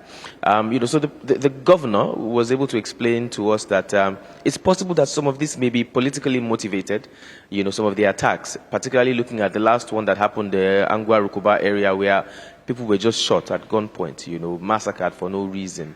And he also talked about what the government is putting in place to ensure that these killings come to a decisive end as soon as possible. But I think largely the conversation we're going to be having today, which also, like I said, started 2 evenings ago, will be about sustainable and lasting peace. Will equally be about how to bring, if at all there are any misconceptions, if there are any confusions as to what exactly is causing these unrests, it will be to either start the conversations that will lead to the end of such issues, or to completely seek solutions here on the ground of this hall that eventually would lead to the end of these issues. We were equally able to meet up with the army. Unfortunately, we couldn't meet the commander himself, who we spoke to the last time, but we saw the chief operating officer, who was there, and he promised that some of his members, including himself, will be here. So again, we're seeking lasting solutions. We're hearing from all the parties as possible, if possible rather. We're hearing from the government, hearing from participants, hearing from victims themselves and victims' family members. Just yesterday on the 9 p.m. bulletin, we had 2 people who we spoke to. One had his 3 granddaughters, kidnapped. Another person herself was in captivity for 2 weeks and 4 days. And she gave a brief, illustration and talked about the harrowing experience that they went through within those 2 weeks and 4 days. So these are some of the conversations, or the discussions that will be unraveling here, and hoping that there will be at least a pathway creation towards the establishment of sustainable peace. Bernard, these are really heart-wrenching stories that you're sharing. But again, these stories need to be told because it is the reality, the lived experience of citizens of Nigeria who reside in Jos. This is not our first time having a town hall there. Between the last town hall and this town hall, there's so much that has happened. And you've highlighted some of the insecurity challenges that the state has experienced. How would you rate the trajectory of maybe improvement or lack thereof since the last time that we had a town hall, and your expectations of what you hope to see or markers of success following this particular town hall? All right, thank you, Olive. Between then and now, I would say that, there has been some changes, to be honest. Unfortunately, we've still seen some sporadic attacks here and there, unprecedented. The last town hall gave the chance for different parties who were at loggerheads initially to at least have some kind of dialogue in the open here. We had people from different ethnic groups, from different parts of the state and different parts of the Middle Belt region. We had the Fulani representatives here. We had the Mieti Allah representatives here. We had people from different parts of Plateau State. We had people from different parts of the Middle Belt. We had those from Plateau here. We had some from Kaduna. We had some from Benue, and there were some good conversations. We had the army representative here who equally, that's the GOC himself, who equally talked about security, talked about how the people themselves, the locals, can aid security with adequate information. We had the traditional leaders who also talked about how they too can be useful and how their own people too can aid, the improvement of security. So I think there was some improvement between then and now. Unfortunately, terrorism is terrorism. And those attacks kind of sprung up. And that's exactly what the governor said 2 nights ago. It's the same thing that the army representative said yesterday as well. And then they also were able to highlight certain challenges that security operatives may have. And some of these challenges are ungoverned areas, the topography of the state and the region, the fact that the locals too need to be up and doing when it comes to dissemination of information. Sometimes the first people to get information of a possible attack are the locals themselves. But if they keep such information to themselves and not disseminate as much as possible, then it may be difficult to quell such attacks before they happen. I mean, this is pretty much paraphrasing what the army said to us. So it's it's a little bit of this and that, some improvement from the last conversation, but then still some downside in terms of attacks and the situations that we've seen. But again, these are some of the things that we're hoping that we can discuss this time. Last time we were unable to see the governor himself. Now we have seen him. He has also made some pledges and some promises. And of course, our dear MD and editor-in-chief has pushed it forward, knowing that we are getting close to election season. That if any politician is expecting that the people will want their vote, then they need to commit to lasting and sustainable peace. So in one way or the other, we are equally tying this to politics and hoping that the powers that be would listen to the voices that are speaking. Now, Bernard, talking about today's event, what time are you expecting to start? And are you using the same venue which you've been using in the past town halls in Plateau? And are you expecting more people this time around? Could you give us a demography of who you'll be expecting and also the stakeholders involved in this? Okay, thank you again, Benga. Yes, it's the same venue. So again, I mentioned that this is the third time. We have used this vicinity before. There are a couple of halls here. The first time, this was not the hall we used, but last time, this was the hall, and then this time we're using the same place. We expected about 300 the last time, and we got, I want to believe, close to, if not a little over 500 participants last time. And so because of that, we are preparing for that number. The hall right now is prepared to take over 400 people. If we have more than that, we have preparation for that capacity as well. But besides the people who would just be attending, we're expecting representatives from the government. We're equally going to be expecting representatives from security operatives. We had a roundtable meeting with them yesterday. We had members of the Nigerian Army here in Plateau State. We had the NSCDC representatives. We had the police. We even had representatives from the prisons and correctional facilities. So for that is sorted. We have the joint civilian and military task force representatives who will be here. So in terms of security, we have all of that. We equally have traditional leaders, we have religious leaders, we have NGOs and CSOs who equally have showed interest to be here. So we've made preparations for all of them. But most importantly, as our town hall always is, it's about the people themselves. Those who have been affected in one way or the other, whether directly or indirectly. Those who have been direct victims or who know people who have been victims, and those are the people that we are making, the largest preparation for, because it's their stories. It's upon their stories that we build our conversation. So again, we are not just looking at representatives from Jos or from Plateau State. We are looking at people from all around the Middle Belt region, from Nasarawa to Plateau to parts of Kaduna, all the way to Benue, to Niger if possible, all across. We've sent out messages. Some have responded. Some have already arrived from yesterday, and we're expecting that more will come in today. So that should pretty much make up the demographics of the crowd we'll be expecting here. Also, to answer your question, we would start by 11 a.m. prompt, and it's supposed to last for 2 hours, but experience has shown us that when the conversations are heated, we see the conversation spilling into 3 hours. There was one particular town hall we had up to 4 hours stretch. But depending on how it goes, we will do as much as possible to give the people the chance to hear their voices. Thank you very much, Bernard. Thank you. Bernard. Thank you for joining us. We'll ensure that every single thing that will happen all the way from Plateau State definitely will be broadcast live to our viewers. Make sure you tune in, and we cannot wait to see what the solutions that will be proffered definitely look like. Thank you for your time, and do have a great time planning for every single part. And thank you for choosing the spots where you stood. There's a very handsome guy in your back, at the background, so keep it up. Wow. Bernard, these are the things. Yes, I see him. It's Johansson. I see him. Thank you. These are the issues. Please, we need to go on a break. Thank you, Bernard. Before Benga's vanity overshadows the show this morning, we want a quick break, and when we come back, we'll have more conversations. Stay with us.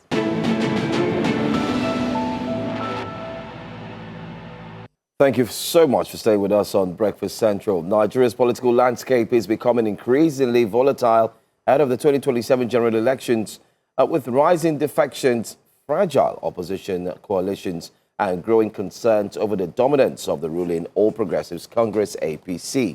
Several lawmakers and political heavyweights have continued to switch parties as politicians reposition themselves for the next election cycle.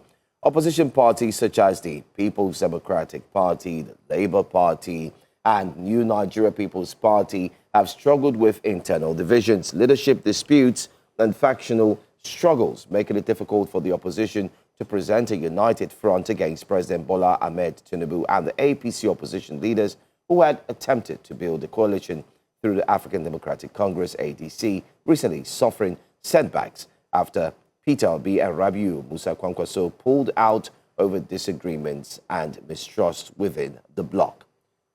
Meanwhile, the APC continues to strengthen its hold across country through defections and political realignment, with the ruling party now controlling most states. On social media and public forums, many Nigerians have expressed disappointment with both the ruling party and opposition figures, arguing that the political class appears divided by personal ambition rather than ideology or policy direction. Join us this morning to discuss this and the state of the nation is the convener of the alternative movement, Otumba Shomi. A warm welcome to you, Otumba Shomi. Thanks for joining us this morning on Breakfast Central. Good morning. It's nice to see my crew, and I love your Abuja office. It could rival Al Jazeera. Good morning, guys. Thank you for the compliments. Now, Otumba, we've seen a gale of defections, another round of defections in the last 48 hours. Some expected, some unexpected. And with that as a background, I would like to ask you, what party do you belong to? As we speak to you this morning. Party of Nigeria, without a doubt, no need asking that. Everybody knows that. My faith is shaken, but it's not broken. Okay. A follow-up question would be, if you've declared your ambition to contest for the highest office in Ogun State, the Ogun State governorship elections, what party's platform would you be running on? I tried as hard as I could to create a different type of coalition from the base. But you know, coalitions are very difficult to build. There are many things that infer or impact and even determine how they will behave. So you need one central party and you need others to agree that let's give it a push. The conversation is good. A few of them are still in there. Some of them are having their feet shaking. Other aspirants are also tugging at some of the smaller parties. But bottom line is, it's very difficult to build a coalition. And that's why every time when I talk about those who are building coalitions now, I always say, do not attempt to beat or attempt to challenge Bola Ahmed Tinubu, President of the Federal Republic of Nigeria, on a playbook himself and Muhammadu Buhari literally invented. And what I meant by that is that as they go along, they're going to realize that the nuances of putting a coalition together is not as simple as wishing it into existence. Hey, even I am learning that at the grassroots level. But whatever the case may be, we don't have the opportunity of saying that other parties, they have to empty themselves into one. And once people cannot get their way, they tend to always jump out of the ship. So it's like that too, even in Ogun. I'm looking very hard, I'm pushing very hard to ensure that the most visible platform in Nigeria, apart from the APC now, the PDP gives me the ticket. I feel it's deserved. Where I come from, Ogun Central, we've never been given the ticket, and we have always stood by the party very firmly. And if they don't, then obviously one will be very disappointed. But to move political parties, there are 4 things you must determine. One, in my opinion, who do you want to win the presidency? What's the value of the man that you wish? So you think about that. The second thing is that, okay, are your followers going to be accommodated in a structure? The third thing you're going to think about, okay, what's your own personal growth direction? And of course, the fourth thing is, who has all what it takes to be able to impact? So some of these things will have an impact on how the future will. But I always say to people, essentially what we need to do is present ourselves. We don't have the privilege to force ourselves on anybody. But even more importantly, political parties are the first safeguards in democracy. Because once good candidates can't come out of good parties or big parties, you have already shortchanged the people. Every election must be a contestation of ideas. And it is the duty of political parties to find strong men of ideas to fly their flag. But hey, our politics is still evolving. and maturity will come. I feel that after 2027, the Nigerian political space will become a whole lot more matured, because people who are a bit too reactionary, who jump at every opportunity, who change parties like they change their panties, would have exhausted all that opportunity, and they themselves would have seen that the grass is not always green on the other side. So that's what I would say about that. But hey, I heard you say the Nigerian political space is a little bit convoluted. No, it's not actually. I think that unpacking the mega coalition that I said was going to be difficult to put together has anchored 2027 along maybe 3 or 4 trajectory. Trajectory number 1, obviously the president and his party, they're not having too many problems, at least at the national. Only God knows how they're going to manage concessions at the base, which is Senate, Rep, and governorship. That will give them their own challenge. But they're smart enough. They set up a reconciliation committee of Mebala Buni, who is jumping all over the place and working very hard. That means they are smart. Then there is the Atiku Abubakar Waziri Adamawa man, who is going to more than likely pick the ticket of the ADC. I know what he will be calling his playbook and how he's going to attempt it. That's also anchored. And of course, there will be Peter and his friends. They too, they will anchor. So we're almost like back to pre-2023, and let the politics begin. I mean, the best man for Nigeria win. All right, thank you very much for that response. You have spoken about understanding how difficult it is to build a coalition, from your personal experience as well. So I have some sort of, I think I would call it a twofold question. The first would be that if your party, the People's Democratic Party, does not give you the ticket, will you be defecting, or would you still stick with your party? And the second part is, do you understand the defection? Seeing as you understand from personal point of view, would you say again that you understand the reasons why Peter Obi and Kwankwaso had to move to the NDC? Okay, you're smart, If I don't get the ticket, I will be supporting someone. I won't support the PDP candidate. That is clear in Ogun. I'll be supporting my friend. I'm still struggling. I'm still squeezing his neck so that I can ensure that he doesn't get away lightly. But more than likely, I'll support him because it aligns with my desire to support the president. I'm very clear on that. Just to be clear, which friend are you speaking about? Don't worry about that. I don't want to unveil his name yet. It's too early. I did a dance yesterday, and I said when the Egba nation is ready, we'll tell them our position. And by the grace of God Almighty and the historical lineage of a few of us that our parents are the real bona fides, we'll sit with our leaders and we'll take that decision together. But let's just leave that for now, because at the cities, I'm still looking for a ticket myself. Now, Peter Obi and his defection. Oh, God. When people ask me a question about Peter, I speak about it from a place of love. And most of the time, maybe they think that maybe one doesn't like him, or I don't know what to say about Peter, really.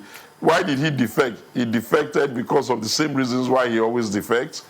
Has he taken a good decision for himself?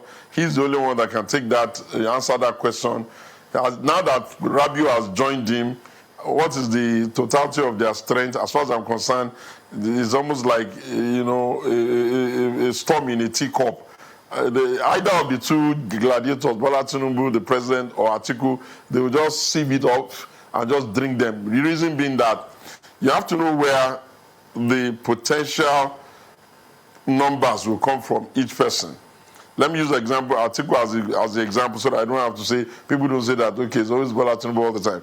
For Waziri Atiku Abubakar, his numbers most likely come from disgruntled northerners. That's a very big number. And people who probably believe over the years they like his politics.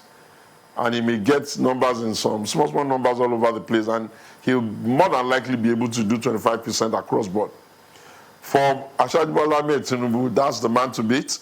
It depends on how his governors hold out, and it depends on how, unfortunate for him, those who are communicating his policies can do so. I sat through a flight from Lagos to Abuja with one of the people who were running the back end of technology for the president and the country. Let me put it that way, the country. And I was amazed at the kind of things they're doing. I'm aware that in any minute from now, the entire local airports in Nigeria is going to resemble an international airport in terms of, customer experience, automation, and all that. When I was seeing what he was explaining, I was going like, wow, wow, wow, like a siren. I know what they're doing with NIMC. I know what they're doing with congressing and making sure that all the data can have a seamless handshake. And I kept saying to him, you guys are crazy. Nobody's talking about this. You guys are just making the president appear as if he's just sitting in that villa playing. These are... So what I'm trying to say is that the presidency will come to the table with what they've been doing for the past couple of years. Now, where will Peter's numbers come from? He probably assumed that he'll get some numbers from maybe people who follow him about, called the obedience. Unfortunately for him, he doesn't seem to understand that every time you move, you can't always carry the whole of the load you had before. Some of them would have dropped up. I heard Ukonkwo, my friend, on television a couple of days ago, being extremely bombastic against Peter. It makes me pity him, but hey, self-inflicted injury. After a while, people are going to see through you. Nobody's going to dash you ticket. You have to sometimes suffer the issue of primaries. I know Peter is not poor, so if he really would just snap out of this, I know they give shishi nonsense. He can even challenge people for ticket, even in big parties. But Peter is Peter, and we spend a lot of time talking about him. So I think I'll just say, I wish you well. I hope he knows that it takes time for the electorate to recognize the symbol of parties. For me, I've been in PDP from '98. Sometimes when elections are coming, I marvel at how much money, how much energy, how much time we spend just trying to show the electorate the symbol of a party that has never changed. And if you ask our friends in this APC too, symbol recognition is always a problem. The electorate is not made up of only the people that are educated on social media. There are a lot of rural people, and nobody's going to allow them to lock up any part of the country and pretend that others can't vote. The kinds of things we saw happen in the Southeast is not going to happen now. A lot of the governors there are very sharp, doing great, amazing things, and most of them are not in that NDC. He has even left OT behind. He's not figured out that, hey, I have one governor in Labour Party called Alex Oti who needs re-election. Peter is too selfish, but hey, Peter is Peter, and I don't want to spend all the time talking about him. Best of luck for them. We're back to pre-2023, and the best man will win. Okay, let's talk about the the Senate. I mean, we're seeing numbers upon numbers. Everybody's moving to the NDC.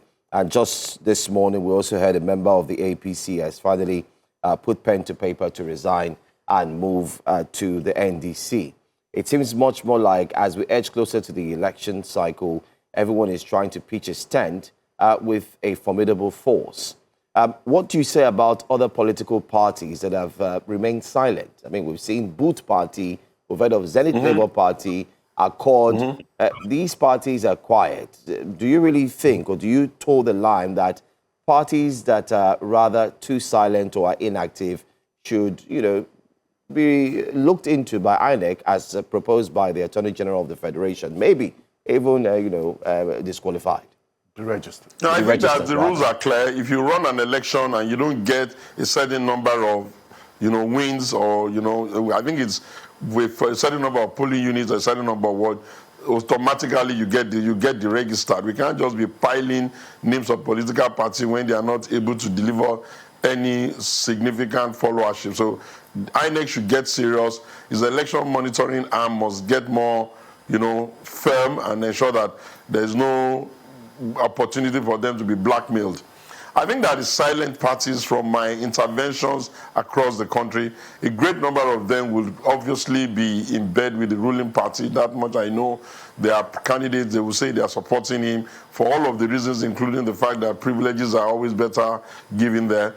I think that, again, as this democracy is evolving, my greatest wish and my greatest desire is that we can anchor parties.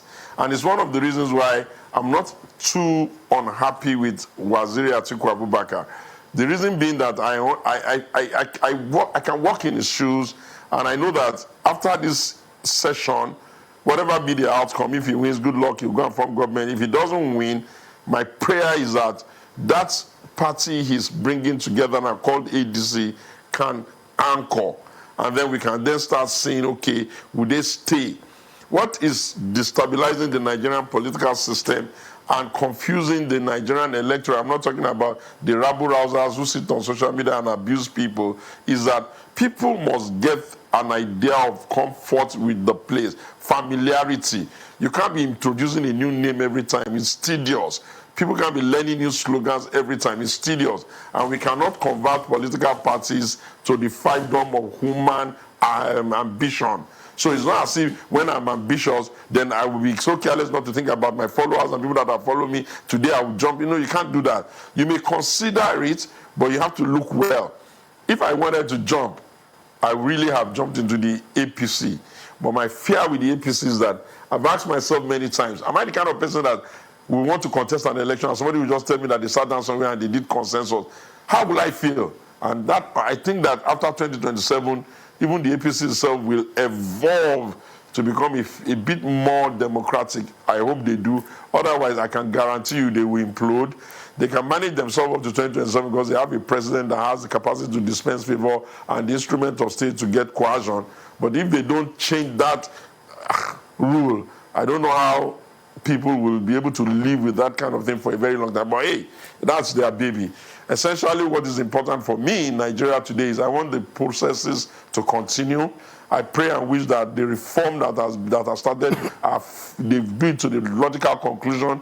I want Ashad Bola Ahmed Tinubu to just help me to retire all of the old order, and then maybe by the next dispensation, sharper boys in the north will come out. They will meet sharper men like me in the south and in the southeast, and then we can decide, okay, where do we want to go? How do we want to fix our country? Their responsibility right now is to stabilize the country, no more, no less. Every other thing is hogwash.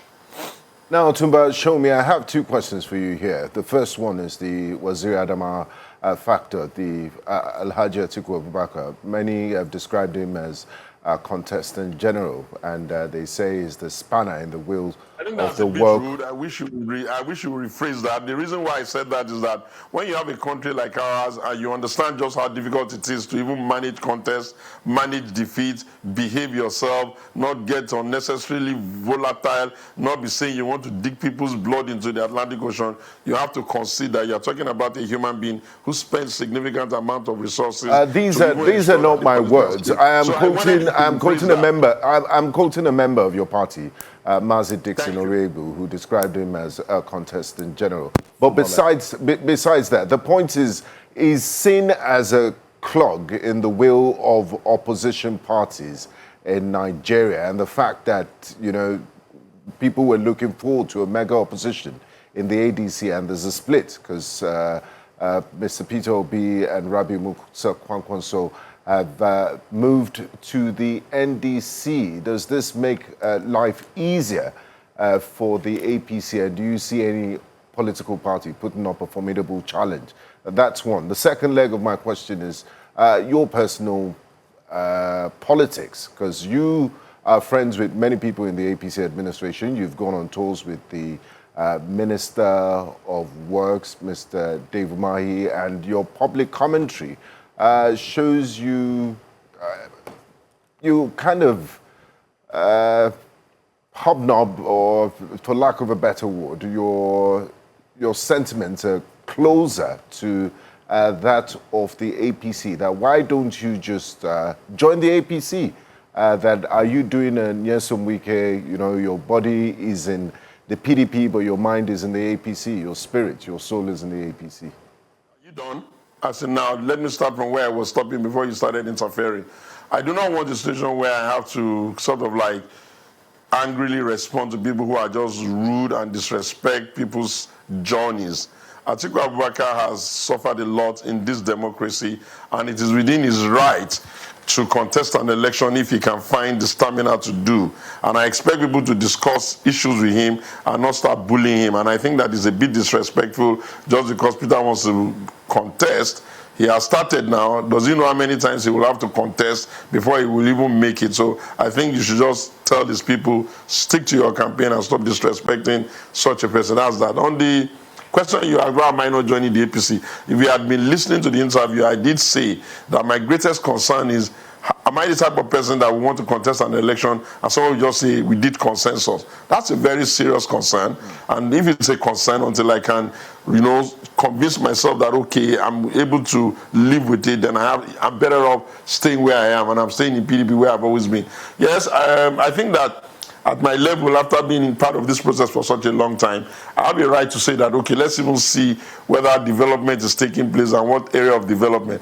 They want to see everything as empty and pretend as if they have some very great solution which they are not able to regurgitate, except to say that, oh, we don't agree, and that's not smart. Smart is look at what is happening, try and give value to what needs to be given value, criticize what needs to be criticized, and then get into campaign.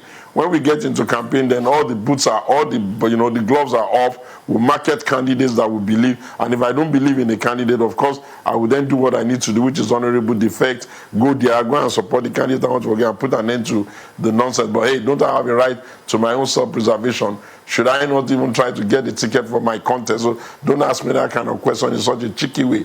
Then the final thing you were saying is that what real advantage will Rabiu put? Rabiu's, I know, look, I've had the privilege of being around long enough to know all of them personally and directly, engage them intellectually and have an idea of what they believe.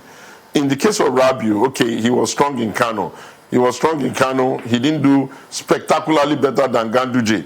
Now he's going to be contending with combination of Ganduje, he's going to contend with the governor, and he's also going to contend with Shekara, who has gone to them. So when you put all those three forces together and all the power play that goes behind, well, Rabiu would be Rabiu, but I think that he won't be able to do more than what he can do, which is Kano. He couldn't really impact Jigawa, but hey, I don't want to go into that. As for Peter, it will be interesting to see how much of the Southeast will follow him into this direction, which I doubt very seriously, because the governors that I see there now, from Soludo to Umba to Hope Uzodinma, there's none of them that honestly, frankly, is not doing things that I think these guys are really trying to recreate the Southeast. And I don't expect them to be dumped. Some of them have second term. They're going to do their own. And look. You see, I said we're back to 2023.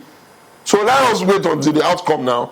Why do you want us to pretend as if maybe Peter doesn't have a right to move? He has moved. He has a right to move. Right. If he sees the next problem in the NDC, because I know that Aldo is taking them to court, challenging their right of registration. If he gets to court again and he decides that, okay, because they're in court, he wants to move, he can move. It's his right. But hey, political victory is not designed along that line.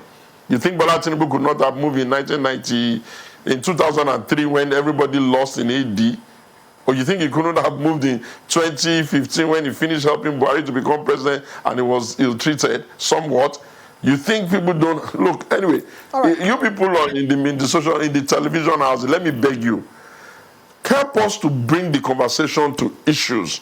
Help us to bring the conversation to solutions. Help us to bring the conversation to development. Because at the end of the day, whoever wins the presidency is still going to have to confront with these issues. Absolutely. And some of these issues don't yield as easily or as cheaply as they are mounting. Absolutely. I mean, Mr. Showumi, you know, who ends up becoming president is one of the most important parts of our politics. Yes, he's not going to work in isolation. He'll be working with a number of all these people. You know, he will set up his cabinet. And there's a lot that needs to be looked at. But let's talk about your party. The People's Democratic Party, they're torn in two camps. There's a camp that says that it will field the candidate for the 2027 presidential elections. Nyesom Wike, on the other hand, does not believe that the party should field a candidate. And he has openly shared about his support for the president and that he will be supporting President Bola Ahmed Tinubu. Now, earlier when you were speaking about what it will take to defect to a party, one of the points you referenced of the four was determining who you want to be president. In that vein, I'm asking you, especially because the last time we had a conversation with you, you had said that you sat with Mr. President, you understand his perspective differently now. So who are you supporting for the 2027 elections? Are you supporting President Bola Ahmed Tinubu, or is there someone else you're supporting? You know, I am cleverly and carefully listening to the candidates, and I am eagerly awaiting solutions. I can dash Waziri Atiku Abubakar some headroom, because don't forget, I was a spokesperson 2 times back to back. So there are things I know that reside in his brain and his heart that he has not even told people, or the people that are around him claiming to be doing whatever have not even been able to regurgitate. I know that.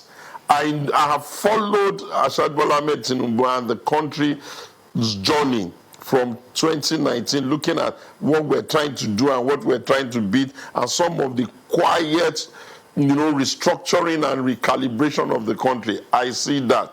In the case of Peter, I see absolute zilch. Let me repeat. I see absolute nothing. I've never heard him on security say anything that if I were contesting, I won't be challenging him on.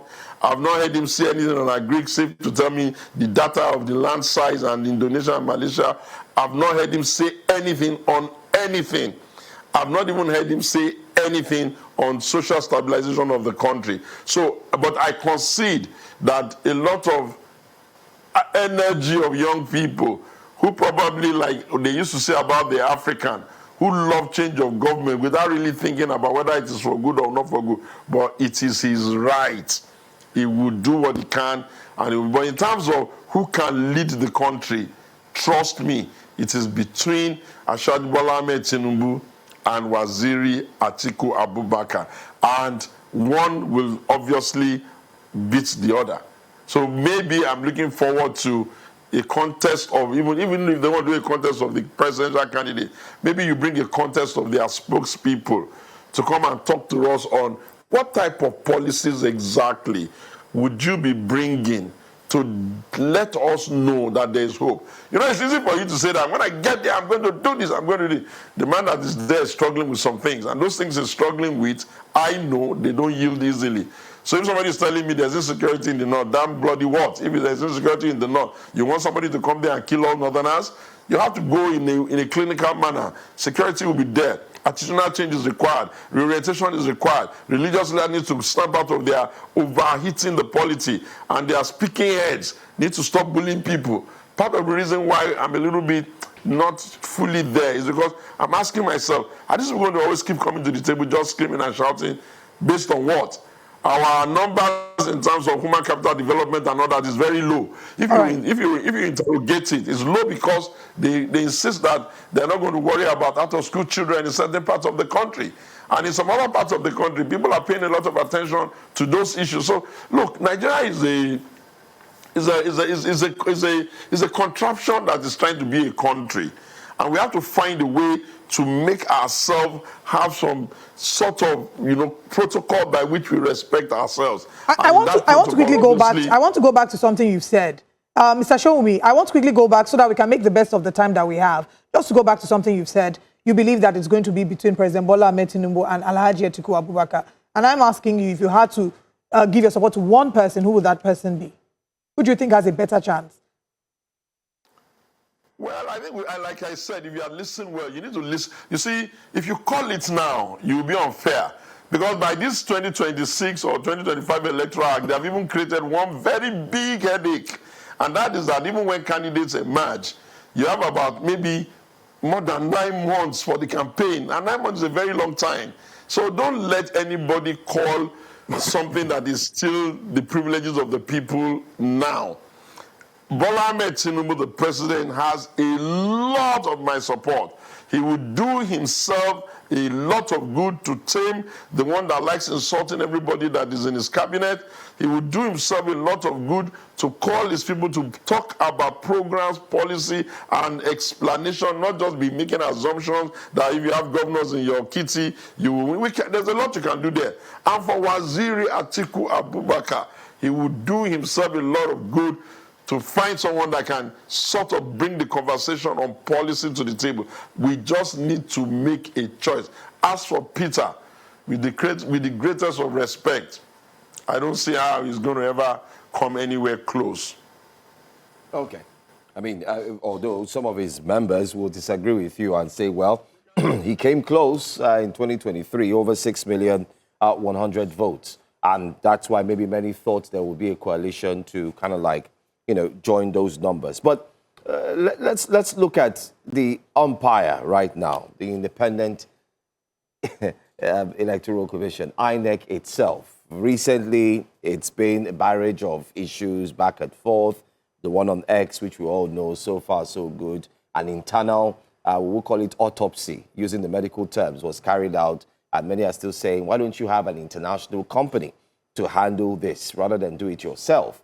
And then there's this form of mistrust that's coming from Nigerians. They do not have complete trust on INEC. What's your take on the processes, especially looking at INEC ahead of 2027? Do you think that this would, in a way, stop Nigerians from coming out? 220 million or thereabouts million people in Nigeria. There are about 85 million registered collected PVC.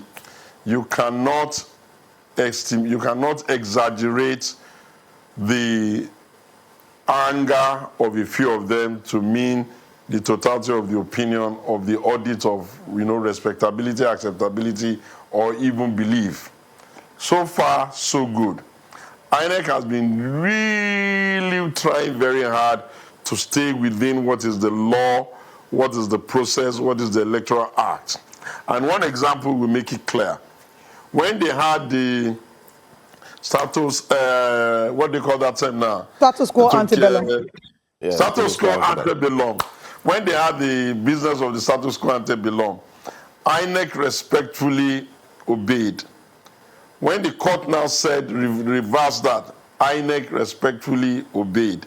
We must be careful not to be a people who destroy our own institution because of people whose character does not even reflect that. Even if you give them that responsibility, they have either the know-how, the patience, or the strong memory of how things work.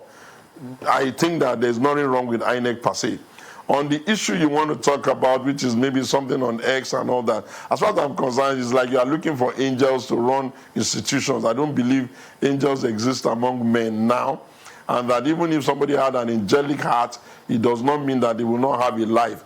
And that I marvel at how people think that one chairman represents the totality of the processes that you call an election.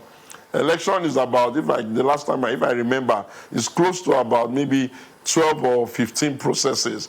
Voter registration, the regular party, I collect continuous, what they call it, PVC, the logistic, reverse logistic. It's a long process. And no matter how the chairman, you think is the one that determines everything, the people within the organizations have a whole lot more to contribute. And I feel that if we do not, Nigerians, especially you people in the media, if you help us to stop being overtly too pessimistic, maybe we will have some reputational, upliftment here. But if your position will always be overtly pessimistic about the country, overtly pessimistic about the presidency, overtly pessimistic about the police, overtly pessimistic about INEC, if you are overtly pessimistic about everything, then we'll have to say that maybe we don't even need a country anymore. We might as well hand it to journalists and their friends to go around. As far as I'm concerned, INEC has been in existence since '98, and continuously we have seen improvement. So, Mr. Shobi, I just want to get your position. I just want to get your position in this conversation. Are you going to champion the cause, or do you support the cause that maybe the head of INEC, okay, the person in charge, going for the chairman, should actually be selected from the National Assembly as regards the president? Because if you were president, would you rather pick someone you do not know? That's one question everyone is asking. So do you agree? Because you say you're the alternative. And as the alternative, would you say, let's do things differently?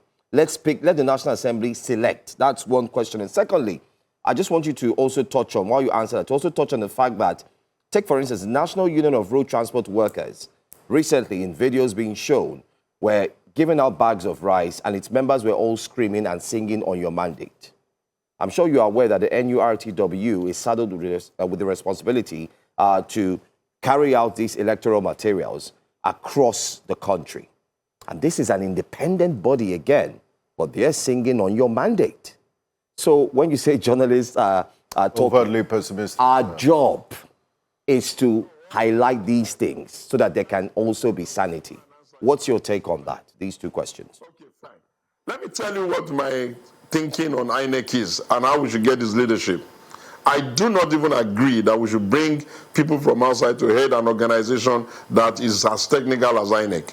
I would rather a situation where you actually elevate people from the inside. Imagine if it was one of the zonal, or what they call it, the zonal directors that became chairman. The advantage of that is that he would have seen some of the teething problems and they would have figured out he knows precisely where to go. When you bring somebody from outside to come and sit on INEC in an election year, essentially he himself is even going to be learning the ropes from the inside. If you ask me, we have gotten to a point now where we must respect our bureaucracy. And it's the same attitude we have with our civil servant, it's the same attitude we have with INEC, is we think that people that have been working there, learning there, or living their life there can't give us what we want. I believe that they can. So if you ask me what is the best solution for INEC, I would say somebody from the inside should be vetted, security should vet them more, and the person on the inside should be promoted. That's that. If you ask me about NURTW, it's the same way all organizations now, National Union of Teachers, National Union of Resident Doctors, National Union of Road Transport Workers, they are liberties to dance, to sing and all. And stop exaggerating the role of the people who haul logistics. Except you are saying that because of NRTW singing now, we should go and find enough money to go and buy all the vehicles to start moving material across all the polling. That's unnecessary. It was this same NURTW that was moving material when PDP was winning. It was the same NURTW that moved material when PDP lost.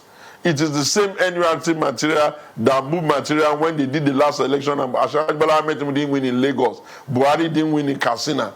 It is the same NURTW that is going to move material if the next presidency is going to be a continuation of the man in charge or is going to be a change of guard. You guys are putting in too much on things that are irrelevant. There's something called the logistics count. If you put agents at polling units and they bring the material from wherever they brought the material, they will naturally do the audit before they start the process. Your agents cannot be sleeping on duty. If they signal anything is wrong at that point, they can say. There's no electoral officer, there's nobody who is going to take responsibility for allowing materials that have been dispatched to them to be lost. These things do not yield to these kinds of rumor. Most of the things that people who throw red herrings through, they just divert from the issues. There are 1,001 critical issues that can be the basis by which people will take decisions. If you see Nigerians are not turning up, a greater percentage of the reason why they are not turning up is that you guys are communicating that the process doesn't matter, and it does. All right. It does. The process is not as broken as you think. Mr. Oshiomhole, we have to, I mean, it's been quite an interesting conversation, always is with you.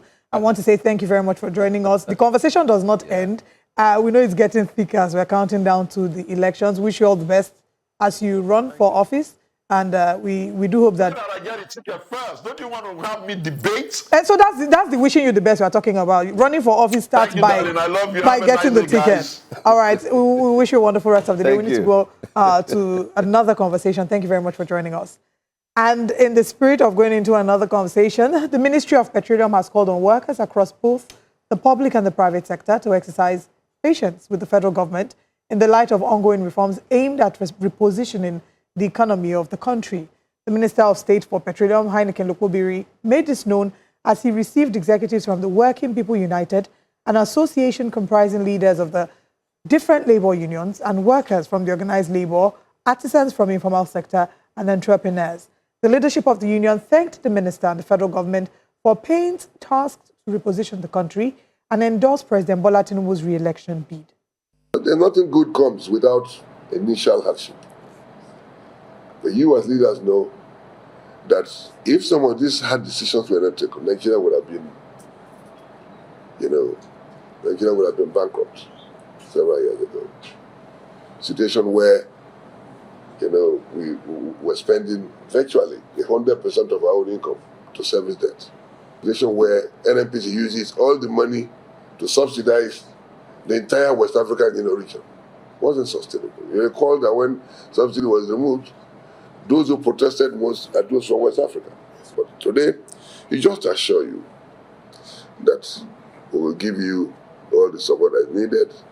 We will be with you, in any way that you want us to be. Far-reaching decisions were taken in today's meeting. And the key among them, like I said earlier, is the unwavering support for the re-election of Mr. President Bola Ahmed Tinubu. We believe he had a solution to the problem of this country. And the working people also believes that with his re-election, he will further consolidate of the gains he has made and drive Nigerians to a country where there will be plenty for all. Right. Well, let's move away from that story to another one and tell you that FCT Minister Nyesom Wike addressed the ongoing leadership battle within the People's Democratic Party, accusing rival factions loyal to Oyo State Governor Seyi Makinde and former Minister Turaki of fraud and disregard for court rulings. Speaking during a media chat with journalists in Abuja, Wike insisted there is no leadership vacuum in the PDP and maintained that only the court-recognized leadership has the authority to run the affairs of the opposition party. Wike dismissed the caretaker committee set up by the rival bloc, challenging them to open an official PDP secretariat and bank account if they truly believe they control the party structure. He argued that the Supreme Court's judgment nullifying the Ibadan Convention had already settled the dispute over party leadership and warned against what he described as attempts to deceive party members and Nigerians. Wike also criticized political actors and senior lawyers he accused of undermining democratic institutions for personal interests. You have also gone on appeal. You have not waiting for the appeal. You have now come to say, oh, Supreme Court said they have done all this without the BOT has taken over.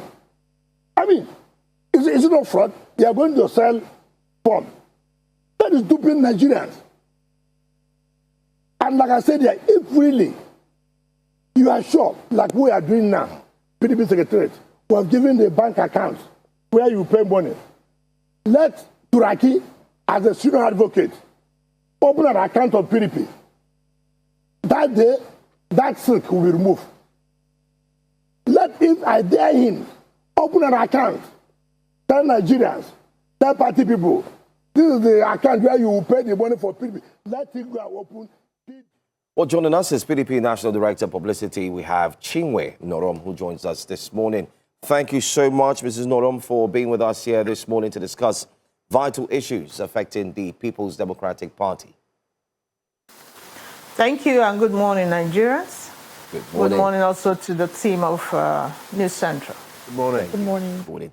I think the best way to start off is to ask one of the most important questions, and simply is, which of the PDP should Nigerians look up to? The FCT minister says the one led by the governor of Oyo State, Governor Seyi Makinde, is not the true PDP.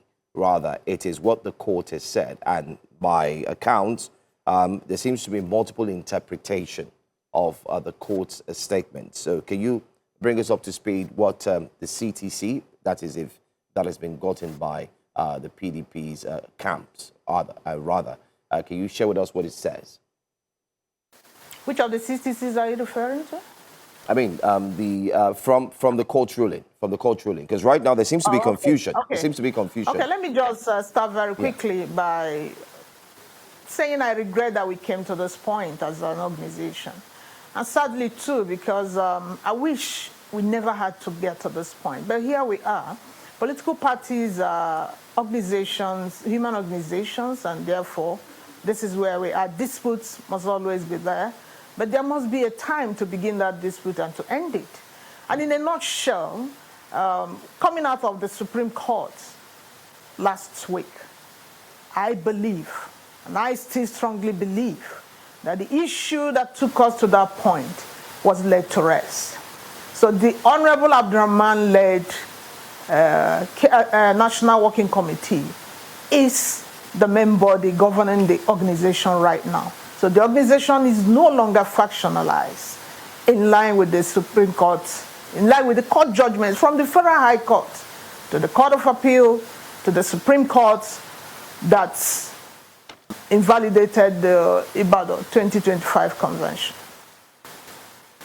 Okay. Looking at that, since it says it's the Honorable Abdul Rahman Mohammed that's actually the one leading the PDP currently, then what do you make of the Governor Seyi Makinde's camp? Let me use the word camp rather than, you know, what do you make of that? Do you think that in any way they're contravening the laws? Because they say they are not. And how long are we going to continue with this back and forth, who is right, who is not right, up until now? Again, in answering this question, I don't want to begin to apportion blames on who is right or wrong. But for us to very much be conscious of what the courts of the land have said. Because the political parties, and PDP is not an exception, is running on the rule of law, on ground norms of the law. So the Turaki-led group, there's this misunderstanding going on regarding suspension and counter-suspension. And what transpired at one point or another. That, for me, that is taking the party back. Because during the time of dispute, we all know that dispute means disagreements.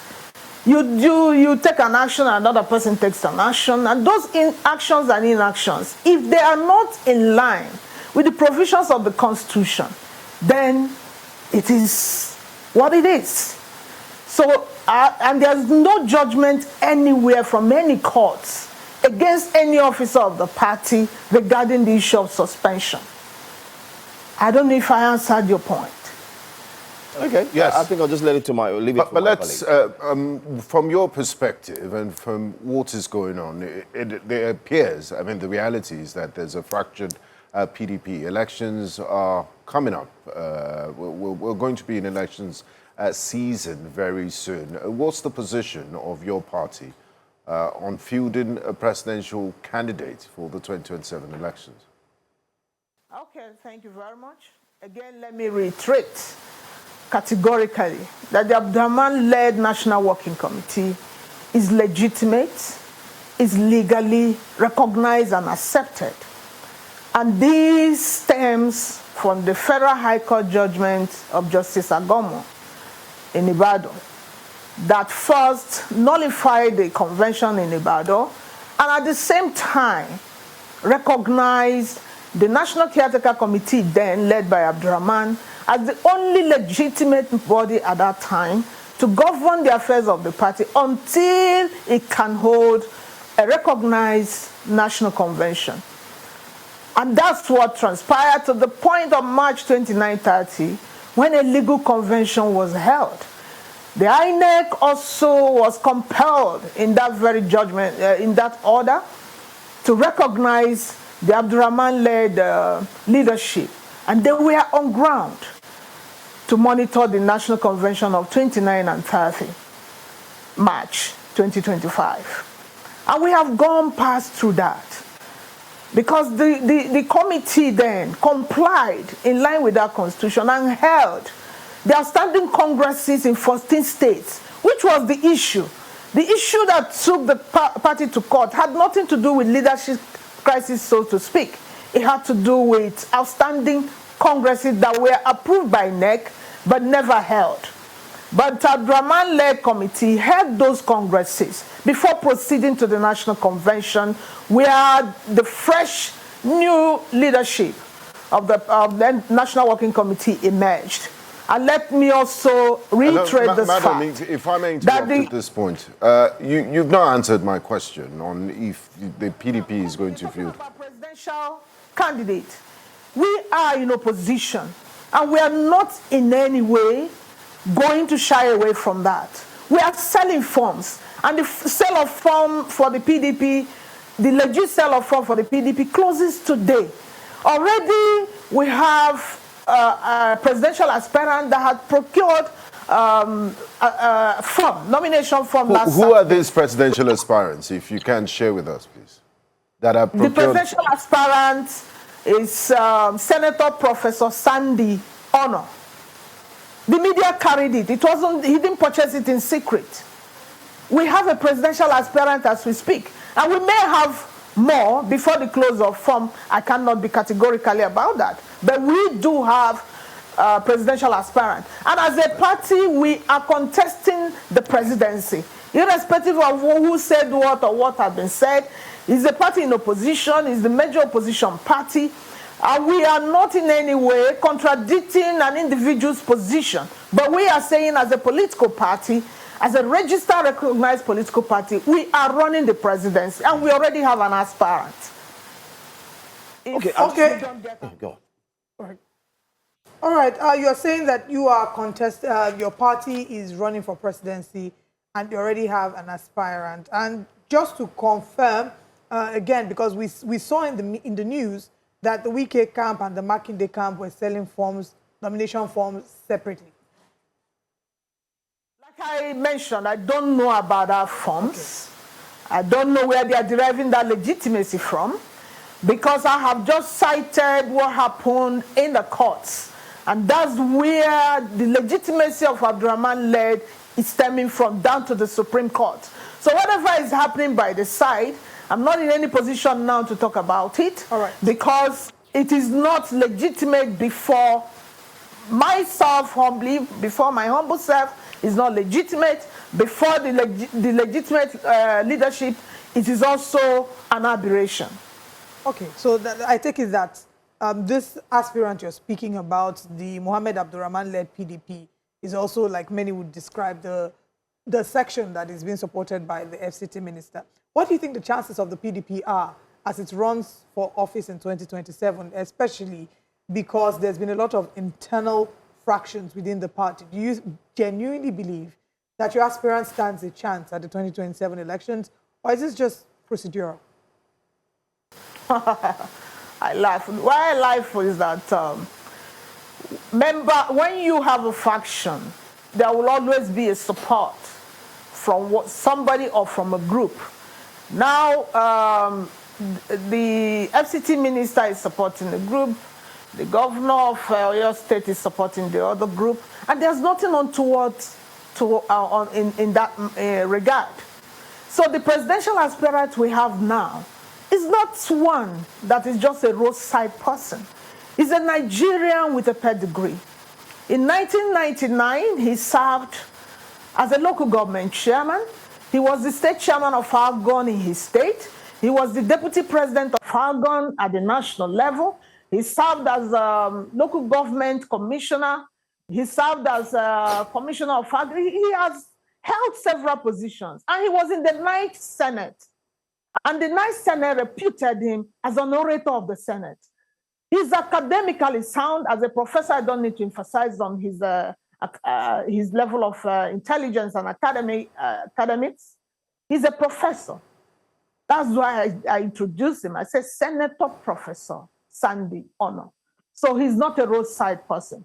And tell me, why won't he win? Okay, he was born 60 years ago. Why won't he win? And we are contesting not to shy away. We are contesting as major opposition to ensure that we retrieve the government at the center. But just to follow up with that and with what you said, you are contesting to win. We're looking at the facts before us and, you know, the influence that the PDP has. And you know that when it comes to winning elections, it's not just about the pedigree of the person running. Whilst that is important, there's also grassroots support, you know, the structure that the party has around the country. The PDP has lost a lot of its governors to the APC. And now we've seen the person who was championing or who was your party flag bearer at the last elections, Alhaji Atiku Abubakar, he's become a principality within the ADC. Chances, we don't know, but, you know, there are speculations that he might be the official flag bearer for the ADC. Seeing that he came second place at the last elections, and then there's the likes of Peter Obi and the Kwankwaso who have now moved to the NDC. How do you see genuinely this, you know, your aspirant's pedigree and influence being able to match up against Alhaji Atiku Abubakar, who's now with the ADC, and His Excellency Peter Obi and Kwankwaso? Should they emerge the flag bearers for the NDC as well? Granted that the PDP has lost a lot of grounds and most of his high-profile actors, but we must stress this fact that the only political party in Nigeria so far, including the ruling party, they don't have the level of vast mobilization that the PDP has at the grassroots level. There's no world existing in this country where there is no PDP. We must stress that fact. And PDP still remains a political party that many want to associate themselves with, irrespective of our disputes. Okay. Our large Atiku Abubakar, His Excellency, with all due respect, and His Excellency P2B, they are all vying from different political parties, and that's the beauty of multi-party democracy. There are many registered political parties that will be on the ballot. Let the electorate, the voters, choose. Okay. They have influence, yes. There are influence here and there. Okay. But we are in the period of alignment and realignment, and there's nothing untoward to that. Okay, we're almost out of time, but I just want to mention, so far so good, it's only a former senator and Professor Honor that has been mentioned. Is there any other person who has gotten the ticket? Because it's only one person. We are yet to close the sale of funds, so I cannot be categorical to say he's the only one that purchased. We may still have another person coming. But I said in the meantime, we have a presidential aspirant. Means the PDP is on the ballot contesting the presidency. Okay, the person who's on the ballot, in an interview, I'm about to just quote his statement. He said, and I quote, that he is aware that the Honor noted that Wike is the national leader of the PDP and also believes in President Bola Ahmed Tinubu's presidency. So he's aware that his principal... Whose quote are you making? This is from This Day newspaper. I'm reading This Day newspaper in an interview with your candidate 3 days ago. Okay. And he said that he is aware that his principal is actually national leader of the PDP and he believes in President Bola Ahmed Tinubu's presidency. However, the facts don't mean that the FCT minister will stop him from pursuing his presidential ambition. So, do you see, how do you want Nigerians to interpret this? I mean, someone is vying for a position. That's the confirmation of what I had said earlier. The FCT minister is a minister under President Tinubu.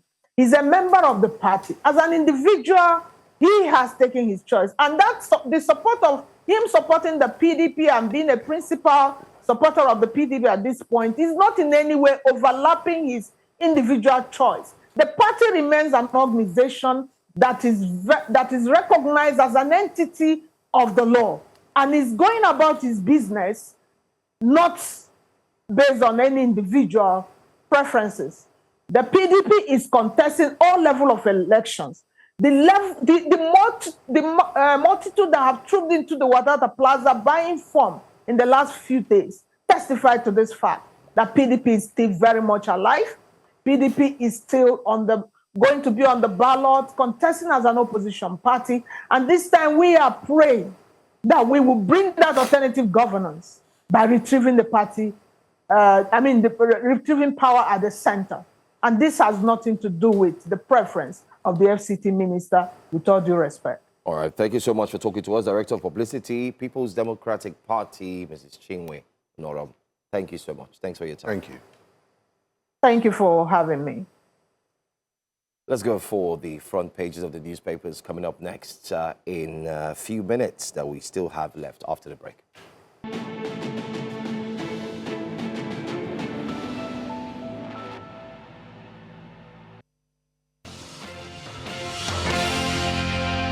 You're welcome back to Breakfast Central. It's now time for us to look at the top stories making headlines in the newspapers. And joining us to do this is the Chief Operations Officer of Sustainable Stories Africa, Wade Aime. Welcome to you, Wade. Apologies for starting a bit late, but would make judicious time of the little time we have left. Good morning, Benga. Morning. Apologies accepted.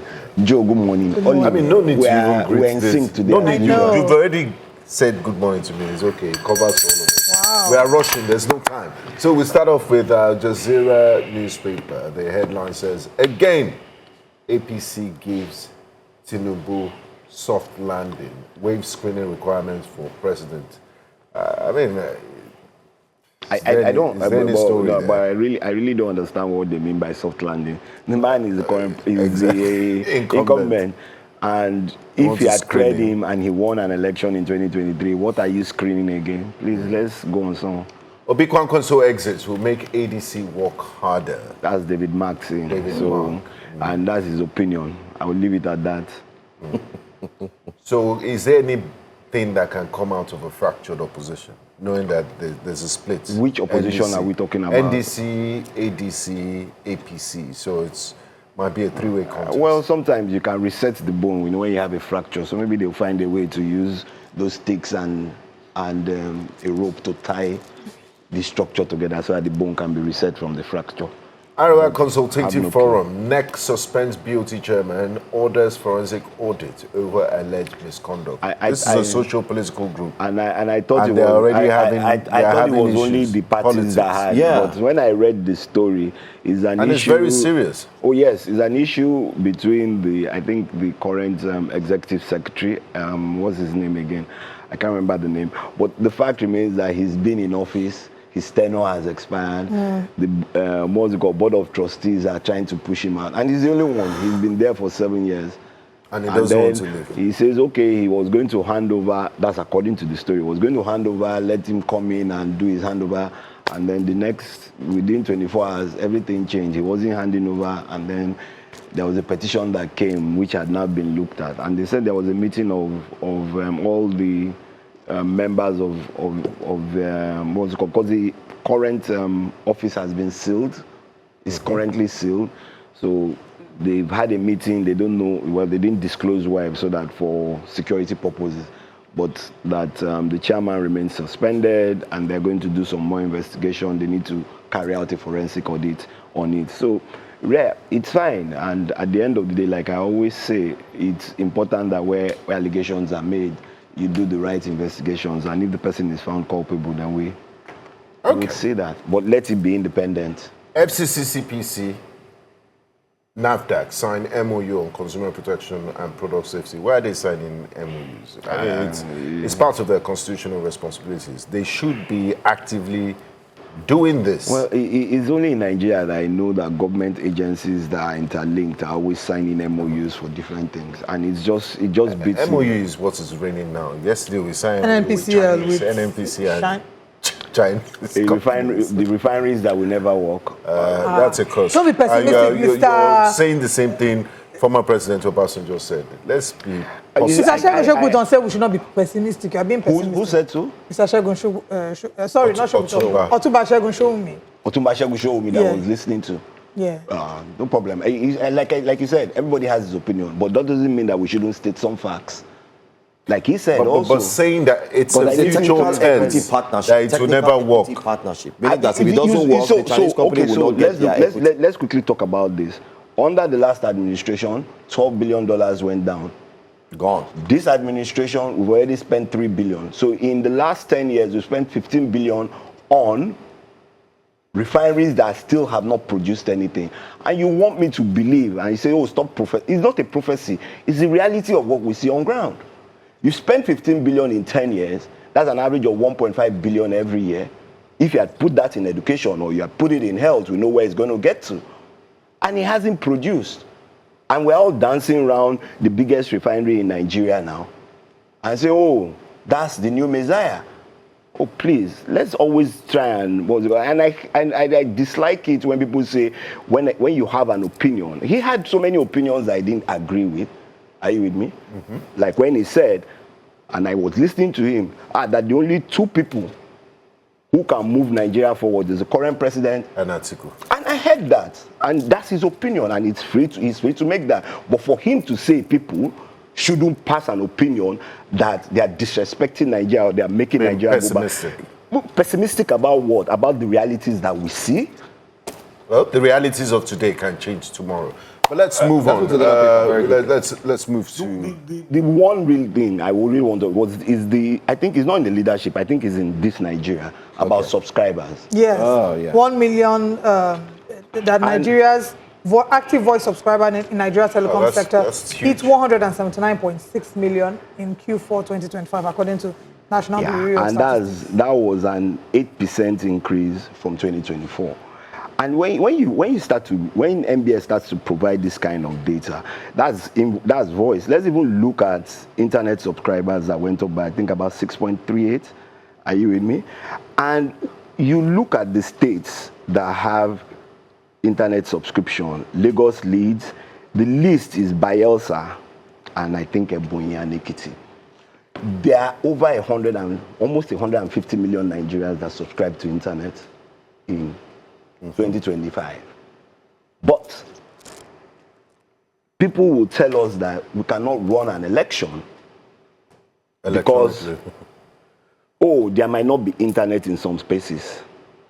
People will tell us that, oh, we cannot apprehend or we cannot monitor, what's it called, insecurity because we don't have the data. But I have heard all telecoms people continually say, and they continue to maintain, that they have coverage all over Nigeria. So that's where we should start from. The body. And this data is not from me, it's from the Nigerian Bureau MBS. Exactly.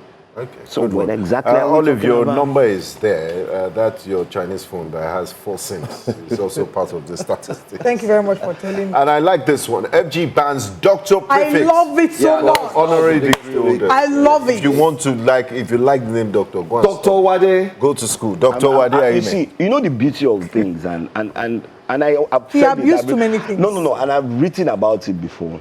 We're so particular about, and you go to LinkedIn, you titles, go to unnecessary FSP, APC, PDP, NDC, ADC, and I'm wondering, is that what knowledge transfer is all about? Yesterday, I heard surveyor, estate surveyor, as a prefix, estate surveyor Johansson. So going forward, I'll now be journalist, barrister. Exactly. And you know, when people say, when people also, that in law, correct me if I'm wrong, you can either be a barrister or you can be a solicitor. Is a solicitor who practices, not a lawyer.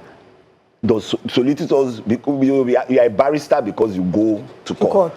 But the solicitors don't go to court at all. They don't. They've never attended courts in their life. They don't support the people who they present the cases for. You see, let's get some things right about, what's it called? Doctor. Everybody has an honorary doctorate. Everybody, even if you get all the universities. There's Doctor Who, there's Dr. Pepe. Both in Nigeria, some of them from countries that you don't even know whether they have It's particularly Benin Republic. It makes no difference. It makes no difference. They just go there and they don't realize that some of us know that they are paying for this doctorate, honorary doctorate degree. That you go do a PhD. Are you with me? You have a PhD, a doctorate in. You are not a doctor. A doctor is doctor. Medical services. MBBS. Besides, I feel like these honorary doctorate degrees are a disrespect to those who actually were. It's a lot of work. Who actually went to school to study. It's just like one person waking up tomorrow and calling themselves barrister. Yes. Not because they don't. Because it's barrister Sikiru Ayinde Marshall is not a real barrister. He's a Fuji musician. That's a name. That's a stage name. I remember back then, Admiral, there was Admiral Kollington Ayinde. Then there was Lieutenant Shotgun. They shot him. His next interview, they say, "What's your name?" He says, "Just simply Shotgun." Exactly. So, but you see, the fact for me is this: we have become a country whereby we like those acronyms before to make us feel like we are knowledgeable, or we are bright, or we are senior. Or we are senior people. Like the last person here, he says he's Otumba. I was, my brother and I were having a conversation one time. There's a friend of his, and they were in one group, and they were talking. And then he said something, and then he the first thing he said, "Oh, you must respect me, I'm a titled man." Titled to who? These are people that have known each other since they were 10 or 11. So can I play devil's advocate? Very quickly. Devil's advocate here would imply that sometimes the reason why people need to do this, to feel or prove that they're knowledgeable or they're important, is because unfortunately we have a system that values certificate and values... That's exactly where we're going. Because it's almost like... it's not just certificate. It values title. A lot. So you hear someone call himself... You hear Malam... what's his name? Tafawa Balewa. It was always a Malam. You know why it was a Malam? Malam is Mr. Yeah. But everybody goes to Hajj and come back and say, I'm an Alhaji. Even the people in Saudi Arabia and all Jeddah, they don't call themselves Alhaji. Alhaji means that I went on the pilgrimage of Hajj and I came back. Malam simply means Mr. So it's sort of like Otumba now and like No. Otumba is chief. It's chief. Chief. It's a title that has been bestowed upon you. By the king. By a king. But then. Not the king. Because there are too many kings. Now we have first class, both first class, second class. They said in Kwara State that 50 or 40 kings have run away. Oba no they go transfer. Oba don't finally go transfer. How many kingdoms can exist in one state? You know, just before we wrap up, this story of titles reminds me of a funeral that I hosted. I read out the biography of the late man, and he was very titled. When I said late, then a chief, the man that was meant to speak, the guest of honor, he said, MC, I'm angry with you. You just called the man all this title. When you are introducing me, why didn't you introduce me as late? I wish he knew the meaning. Benga, that's, well, he even wanted the late. Benga is the resident comedian on our show, and he has wrapped up with his joke. But yes, we hope that with these few points of ours, we're able to convince and convince. But I agree with Wade. Not to toss around doctor up and down. Chimamanda has several doctorate degrees. She doesn't come outside to call herself I know Dr. somebody Chimamanda that got a PhD from Stellenbosch last year. She doesn't use it. I beg. But on this show, we've had guests who have joined us and said, if you don't address me as doctor, I will not come. I know the particular one that you're talking about. Anyway, all right, see you tomorrow. Just address me as my own name. Dr. Wade Ahime. Wade Ahime. I'm fine. Thank you to our virtual audience. Thank you for constantly engaging with us on YouTube. It's always a delight to read your comments. To our guests who have joined us on behalf virtually. Of the Joe Hansen-led Breakfast Central, we love you. Bye-bye. Wade, they said they should say hi.